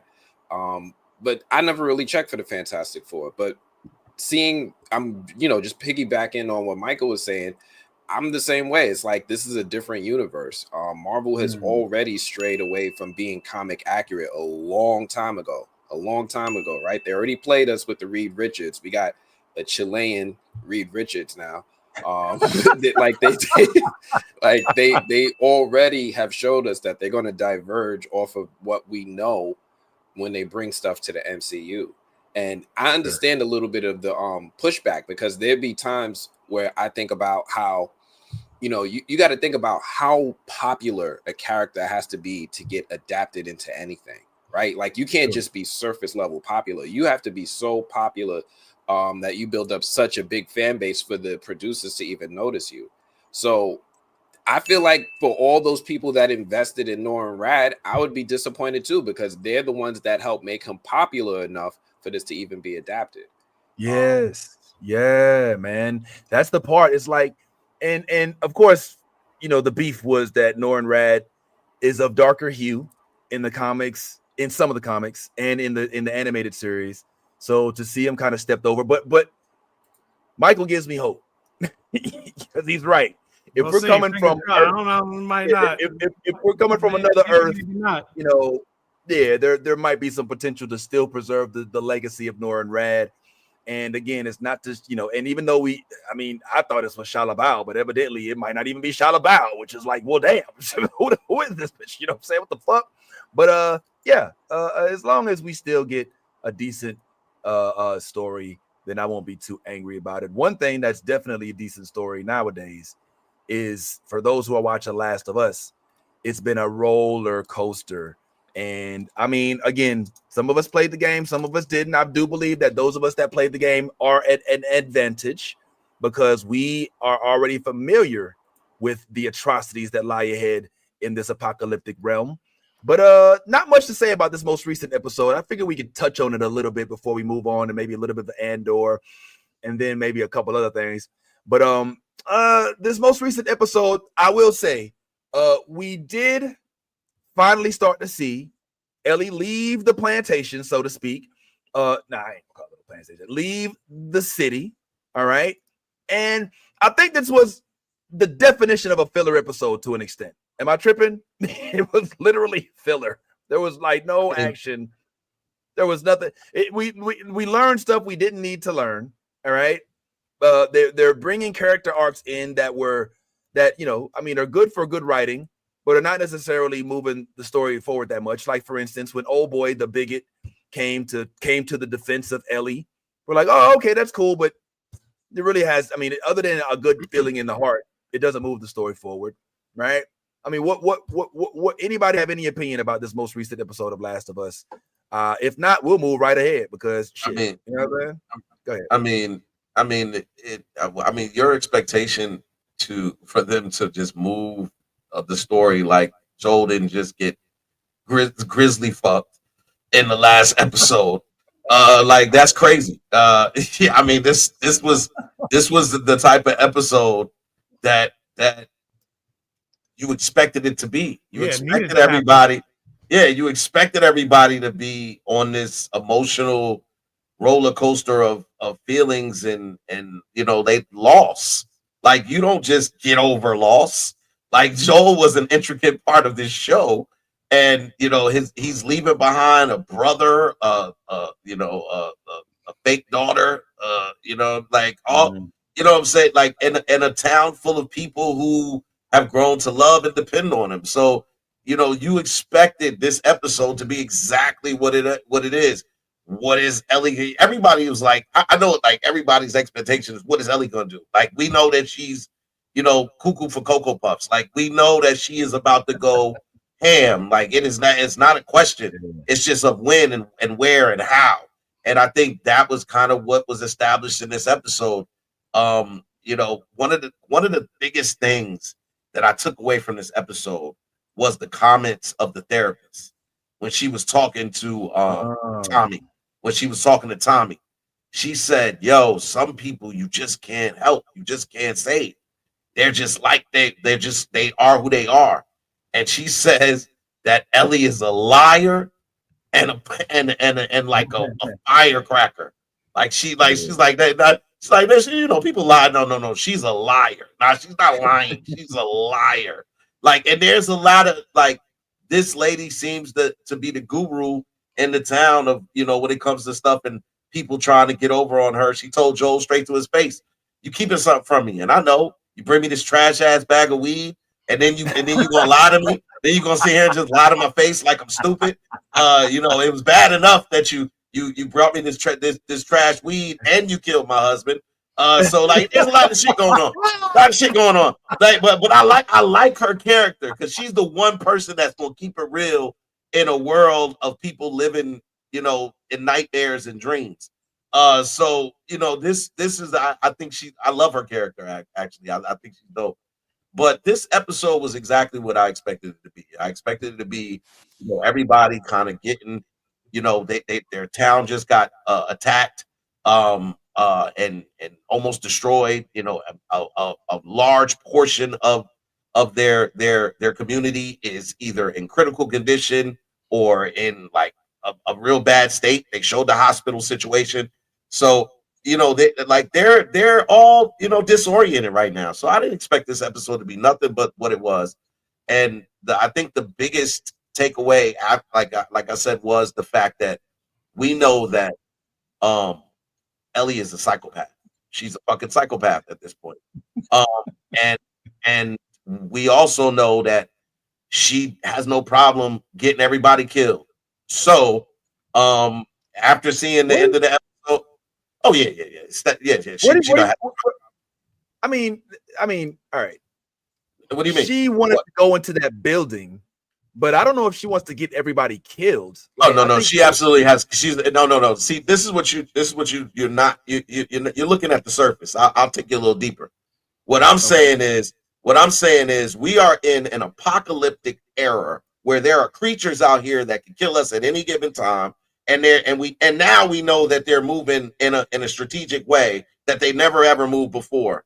So what does she do? She takes and decides to go take old girl and go after the wolves by herself.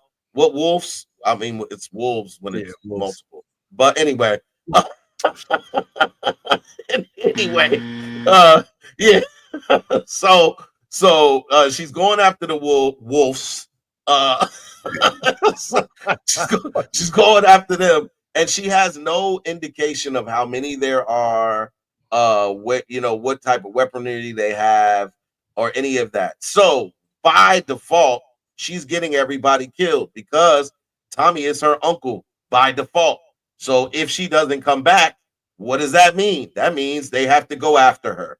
So when they go after her, what does that mean? They run into this large army or force that could easily wipe them out. They got tanks. They rolling around in freaking tanks, bruh. Like, this is not, they ain't playing. They ain't playing. And it's a lot of them.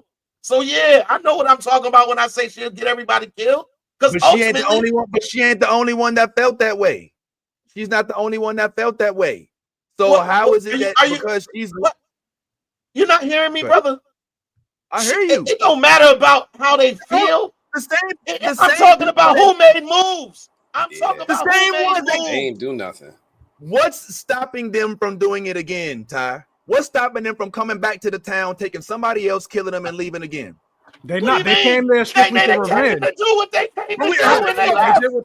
They didn't have a meeting with everybody. Say, yo, look, yo, we good. We just had to come kill this one motherfucker. We promise we ain't coming back. We Gucci. They don't know. They have no idea that they just came. They came, put old girl to sleep involuntarily, sat there and made the dude's daughter watch him die. And they're just supposed to be like, yeah, well, you know, Joel did some fucked up shit anyway, so let's just let it go. They could put 2 and 2 together, right? Because they only killed Joel, right? They didn't kill Dina. They had Dina hemmed up. They could have hurt her, but they just killed Eliana. Yeah, and she was awake for some of it to the point where she knew everybody's name. She knew what patch they had. She's an incredible artist, and she showed it off. Like, she saw enough to get enough information that if they were going to do something before Ellie got healed, they would have, right? Like, I totally agree with Bad Tie that Ellie is a psychopath, and she's doing dangerous things. She sits here and tries to tell Tommy about his own brother. Like, oh, if it was you, Joel would have been halfway to Seattle. And then he had to correct her and let her know, like, listen, Joel ain't as crazy as you. Joel would have only did that to save someone. If there was people who were already done, he would have sat here and thought about the greater good and stop trying to tell me about my brother, bitch. I mean, oh, yo, word. Hey. Thank you, man. Yo, Michael, help me out, man. Like you with me, right? Like they can't just let somebody come. Nobody's with you. Come on, man. Like, by yourself, bro. You Ellie right now. From the moment you started, I was against you because you're like, oh, this episode was filler. I'm like, no, it wasn't. Like people be throwing that term around. Let me tell you what, there's no zombies. There's no infected. There was no action. There was no anything. And not I think everything has to be action. I feel like in this particular instance, they didn't really move forward because all right. You know what I've learned because they did move forward in the sense of like seeing Ellie in the closet, like mourning and crying over Joe. Like you needed that, especially as an audience member, and then as Ellie is the character, because that also goes to show she is a psycho, but she's still also a kid and still has a heart. So like seeing her break down in that moment over basically her father.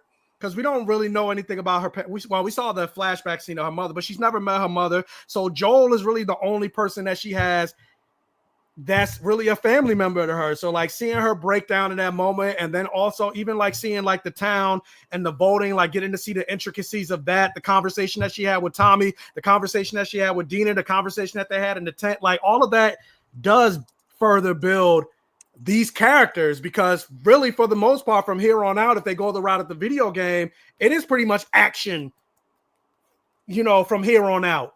So like having another episode of like a quiet moment before the shit really hits the fan, because we saw when all those fucking wolves were walking with the tanks and all that, you're just like, ah, shit, like it's about to go down. So like, okay, this episode was neat. Yeah, she cries at the end with the cemetery and the end of the video game, but what, she can only cry one time? Like, this episode did a lot to move her. Like she didn't end, the episode didn't end where she started. She started in town crying in a hospital bed, and she ended in Seattle. Like she moved.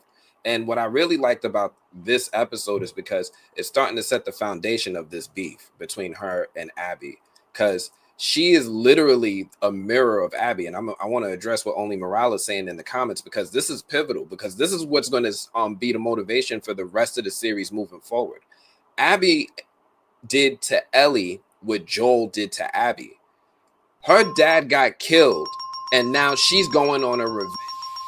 What are you talking about? You can apply that to either one of them.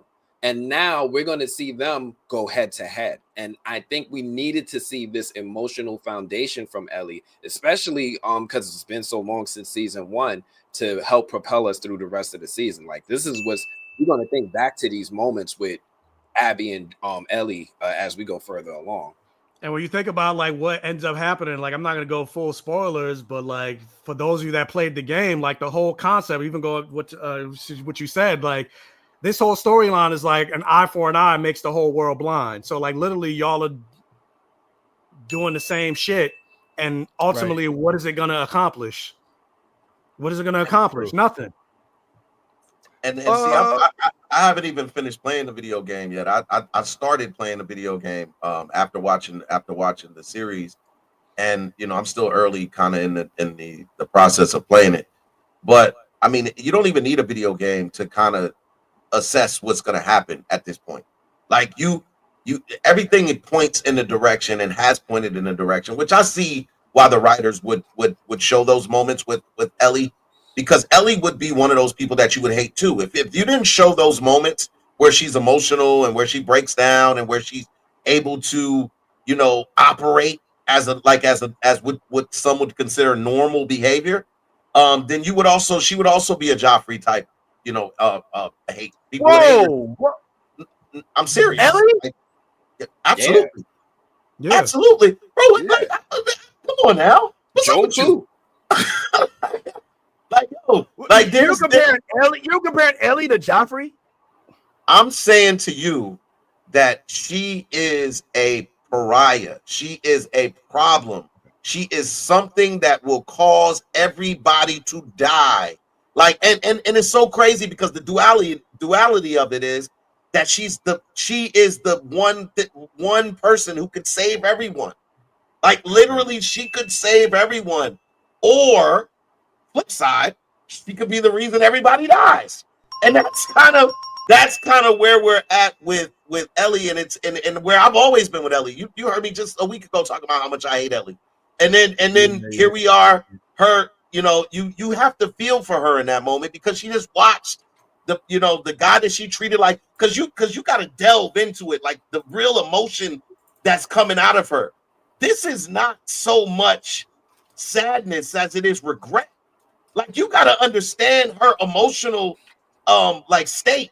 This girl is crying not because she felt like she like she lost Joel, but she's crying because she knows she wronged him and never will have a chance to apologize for it. She even said that. So it's one. Yeah, it's the one last of those time she things. saw Joel, she just kept walking. Exactly. So when you think of it from that standpoint, and you know what's driving her, like one who has an emotional capacity would look at that and be like, I understand why she has to go and avenge him. But the one lady who sees through all of the mask that people put up, my weed lady, she is like, nah, this girl is, some people, you just gotta realize they're the bad apple that'll spoil the bunch. And you got to take that bad apple and remove it before the whole bunch spoils. And that's why I said what I said. Her actions, these actions of going and finding the wolves, is putting everybody in the town at jeopardy, which is why the town voted against going. There is really a lot of shit that's going to come out of this. And I don't need to play a video game to see it. I already see it. I see it unfolding right before my eyes when I see the wolves in large numbers with tanks, with guns, with military training. And I'm like, ooh, this is not, and they killing kids. They are killing people. They just massacre people in the woods. At least that's what we're made to think. I don't know if they did or not, but I'm made to think that. So if that's the case and they out here killing kids, then what you gonna do with that? You gonna do with that? That's one thing I don't like. I don't like that they introduced the sound fights this early. Like, why not? That's more of an Abby storyline, and we're not really getting into that until season 3. Maybe. Wait a minute. Because they already said that so Last of Us, they said it's going to do a season 2 and a season 3. So if you played the games, season 2 is going to be the first half of the game, and season 3 is going to be the second half of the game. So the first half of the game is Ellie, the second half is following Abby, and the Seraphites really have to do with Abby's storyline. So I'm like, why are we introducing them right now? Like, we're not in this part. Can I? Oh, go ahead. No, I was just gonna say I wanted to address this because Linda just posed it. She said, we just supposed to let bygones be bygones. The wolves are monsters. This is where you have to think. And this is why, again, I feel like Ellie is such a bit. She's just gonna get everybody killed. It's not we should let bygones be bygones. We have to recoup and recover. We just lost most of our community to a monster, overriding monsters overriding our walls. We still have to rebuild our town. We have to make sure people get healthy. We have to be in a position to go to war. War is easy to start, but it's hard to finish.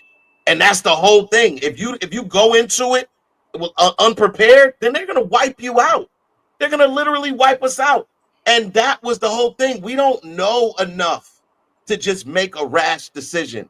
There's too many people in this town for us to worry about to just take those unnecessary risks. And that's what I'm saying. It's never let bygones be bygones. And that's what Tommy was saying. It's not let bygones be bygones. It's let us get ourselves. We are not in a position. They wanted to send 16 people, and the town said no because that would be too much of a loss. You saw the wolves; they were well over 16 people. So if you're saying if they would have went out there and did it, they would have just got killed, and then they would have went back and tried to find where they came from and kill the rest of them. That's what I'm talking about. You got to think this through, and Ellie never thinks things through. She's the most impulsive person I've ever seen, and impulsivity in a post-apocalyptic world with monsters in it is the most dangerous thing you can be, and that's why Ellie is Ellie. I like that, but I do want to just bring in the fact that Ellie wasn't just mad at Joel for no reason, right? Like, she wasn't just like, yo, fuck this dude. Like, she knew that Joel was being dishonest and she didn't know why. I mean, obviously from irony, situational irony, we know why. But all she knows is that the dude that she trusts the most is lying to her outright and refuses to be open with her about it. And they're supposed to be ride or die, you and me, to the end of the earth. And you are lying to me. And he's upset about it. And he will do everything but tell me the truth. And we know why. So before you tell me, oh, well, obviously he was, yeah, we know. And he was doing the right thing. Because if he tells her, who knows how the fuck she gonna react. But that was why. And so she wasn't just being an asshole to him. She was upset because she was dealing with somebody who she thought was one way and she learned was a different way. That very last scene in the first season where she says, just tell me the truth. Just swear to me that you telling me the truth. And she looked him in his eye and knew he was lying. He changed in her mind at that point. She was like, I don't know this nigga. You know what I'm saying? Who is this dude? You know what I mean? And so I got to move a certain way. So yes, you're right. Remorse because she didn't give him the grace that she probably couldn't have. But don't try to act like she was just an asshole and a bitch to him for no reason whatsoever. Like, as far as she knows, she was about to be the savior in 1 minute. And next thing you know, she's being dragged away and has no idea why. And the only guy who does know refuses to tell her. So just throwing that in there real quick. But I will say this. Somebody, I saw a comment. I don't know who said this. Somebody said something about how Abby was depicted. Yeah, somebody, first, Abby ain't nothing to F with. Yeah, you're right. Yeah. Well, here's the thing. I was waiting to see how they did Abby in this, because Abby comes back a lot stronger when she actually when she did her thing with Joel. In fact, some would say maybe even a little too strong. I don't think too strong is the thing. But what we ain't gonna see is Abby looking like this in the actual real live action Max version for whatever reason. And I don't know why that is. I mean, because when you're playing the game and they do that time jump, you jump forward and then, what I'm saying, Abby comes up like this. It's like, you know what I'm saying? Where's Rachel? You know what I'm saying? Yeah. Type shit. So I was like, all right, man, I hope we get to see that in the game, but we're not going to. So, man, we'll see what happens if she's on her regiment, if she got the creatine, got some of that jerks. And I guess that just goes to show the difficulty sometimes in translating like a video game to live action, because yeah, you could probably find someone that looks like Abby, but can they act? Right. That part. And that's something that goes across a lot of spectrums too. Like, you can say that about, some of the Black Panther, some of the Wiccan stuff and all that other stuff. But who knows? I just can't wait to see whether or not they're going to give us this character or not. I doubt it anyway. Well, it is what it is. Well, guys, we only got a few more minutes before we go. I did want to throw this out there real quick before we kind of end on what is happening with Andor.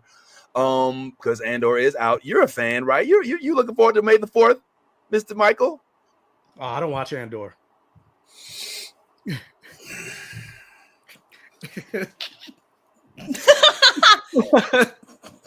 You just fucked up his segue. I know. I see. Why is that?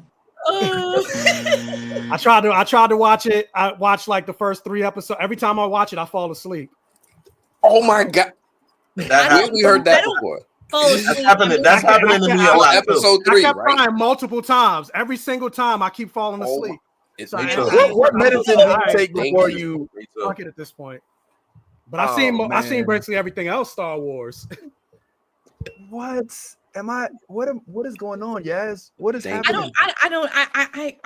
I'm perplexed right now because Andor is like, I don't know what the fuck is going on. Like, I mean, I keep watching and I'm still like, do you know what the fuck is going on? Because I'm like, I mean, I get, you know what I'm saying? Like the pieces of, Cassian and, Bix and, the group, they landed, on certain planets and now, shit happened. They had to leave. They went other places now. Now they're on Gorman and the spiders and they're trying to take over the planet. And apparently this planet is like got, all the juice and the harvest and stuff. And we want to steal all the resources. There's Jews on this planet? Yeah, they're taking them because of their webs. You know what I'm saying? Like, or Jews have webs? The spiders, the damn spiders. Okay. I thought you said something like about. I don't know. I'm hearing stuff. Andor's just like, I don't know. It's like we're following Cyril and this relationship he has with that one woman that's in like in the Imperial and she's just. I love it. It's and then Bix is like going through this whole like. She's traumatized. She got PTSD from, shit that's been happening and stuff. And, she's got stuff going on. And then, oh shit, Saw Gerrera pops up and, he's like, hey, I need your help. But then you can't fucking leave. You're my hostage now. So it's, you know what I'm saying? Like, I don't know. Andor's, I get the feelings of Andor right now because it's not like it was in season 1. You know what I mean? And right now I'm like, I don't know how I feel. Mon Mothra is like going through shit because her daughter just got married, but she's like, hey, I can like get you out of this marriage if you want to. And she's like, Mom, stop being a bitch. I'm grown. Go drink or something. Okay. Like, do you, Mom? Yo, did you see the EDC event? Yes, I was like, this looks like a time right here. Yeah. I was like, if Bad Tie and if the 3 of us were there, like, that'd be a whole bro, that's EDC Orlando all day, man. She was I gotta get through this. And she was she was on my 3 full beans, a line. Yeah, she was having a good time. But I agree with you, Yaz. This season has not been given what last season gave. Don't get me wrong. I'm still into it. I still think that their world building is phenomenal. I still think that for the intricate intellectual fan, that this will scratch the itch for your Star Wars cravings. But I will admit, yes, it is extremely complex. Like you like. It's almost like you have to watch each episode twice just to know what the hell's going on. Literally. So it has lost its level of simplicity. And dare I say, with that, you will lose a Star Wars fan like Michael. You know what I'm saying? Which sucks because he's like, this dude is a whole Jedi himself. So Star Wars, we'll talk about you a little bit more next week, I'm assuming. I do want to start getting rid because we didn't get, Michael saw Sinners and there's a whole bunch of other stuff. But I'm assuming that because he is a fan of Black superheroes like we are, that he probably saw Supercell as well. And I had the pleasure of getting a moment to speak with one of the cast members of the Supercell cast, as you just heard there for a second. And I figured I'd get to share maybe just a little bit of our interview, just a preview when I actually dropped this whole thing. So this here is a gentleman by the name of Travis J. He was in Supercell, for those of you all remember. And he, is it showing? It's not showing. Okay, and so I had an opportunity to speak with him briefly because I actually know him as a comedian as well. So here's just a quick clip of what we discussed, and let's maybe talk about it on the other side right quick. Let's check it out. Have an integral role in the Supercell show. Excuse me, but they ain't giving no powers, bro. What's up, man? Who do we need to walk? Who do we need to write? Who do we got to protest against? Who is it that we need to establish a relationship with? Whose inbox do we need to flood the gates of to see that my man Trav can get some powers? We want you to get the same sickle cell. You know what I'm saying? Everybody else. Listen, tell Ratman. Tell Ratman. If that dude gives me powers, I promise you won't regret it.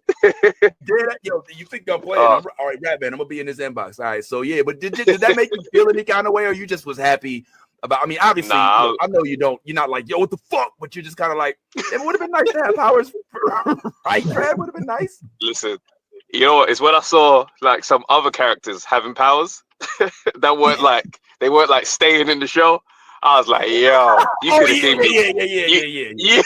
You could have given me, let me give it, you know what I mean? Let me smoke weed or something. Let me activate off my weed. I love that. I love the weed activation. You know, that's dope. That is so dope, man. Activate. So we got into a lot of that. We talked about how he got the role, how he was like a little timid before he got it, but then the second audition, he was cocky. You know what I'm saying? It was like, no, it's mine, bro. I got this, bro. I got this. You know what I'm saying? And like the whole notion of how Ratman and him met a long time before, but how you never know who's going to be what, because a long time ago when they met, so many years back, he was like, yo, you and me should work together. He was like, all right. And sure enough, years later, guess who shows up and is able to put him in a movie and actually succumb to his promise. So dope as hell. Definitely want to give my man Travis J his props and his flowers for going from touring with Dave Chappelle in the UK to coming out to London to LA to get his American tour on, but at the same time becoming a prominent member of the Supercell cast. So shout out to my dog Travis J. We'll be posting this full interview sometime in the next few days or weeks once I get it all edited up and everything like that. But we're going to go ahead and start wrapping. And if you haven't watched Supercell on Netflix, go watch it. The series is still up. It is available for your viewing pleasure. It is a only 6 episodes. Brilliant concept. And we all are waiting for season 2 of Supercell. So excited for that. Indeed. Yeah, man. Supercell was really dope. The notion that there's like he said in the interview, to take sickle cell growth and to make it into so I can't do the English accent joint, but he basically was really he was talking about that a lot. So on the way out, man, I did want to hear at least a quick revelation from Michael, because I saw that you were not happy about and we only got like 60 seconds here. So really quick, can you tell our audience why it's unfair what's being done to Riri Williams and how the promotion is so short with respect to that character, but was everywhere for Agatha? It's not even short. It's like non-existent. Like the last. So for those of you that don't know, Ironheart, Riri Williams, same person we saw in Wakanda Forever, played by Dominique Thorne, is getting her own show. They announced it a while ago, and strikes, whatever. It took a while for it to come out, but it is officially releasing on June 24th, which is next month. And there hasn't been a single trailer, billboard, poster, nothing with regards to this movie. Can't figure out why, because again, it's dropping in a month from now. But like you think about other shows like Secret Invasion, Agatha all along, like everybody knew that damn song before episode 1 even came out. Daredevil, like right now there are 3 things that are coming out with Marvel: Thunderbolts, which is currently out in theaters, then Ironheart and Fantastic Four. One of these things is not getting any promo. Guess which one it is? The Black Show.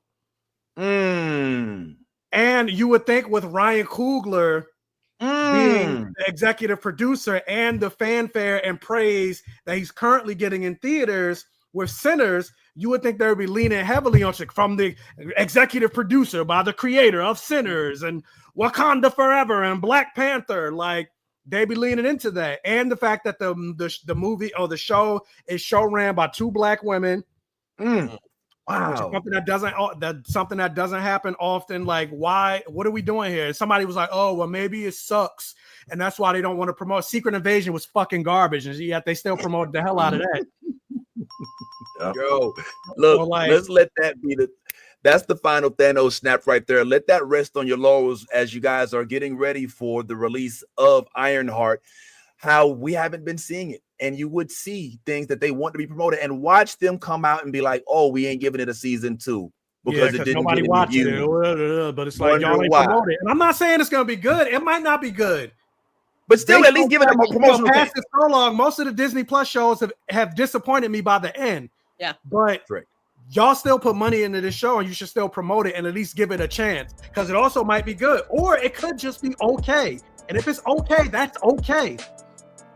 All right, man. And what's not okay is Michael Lamar.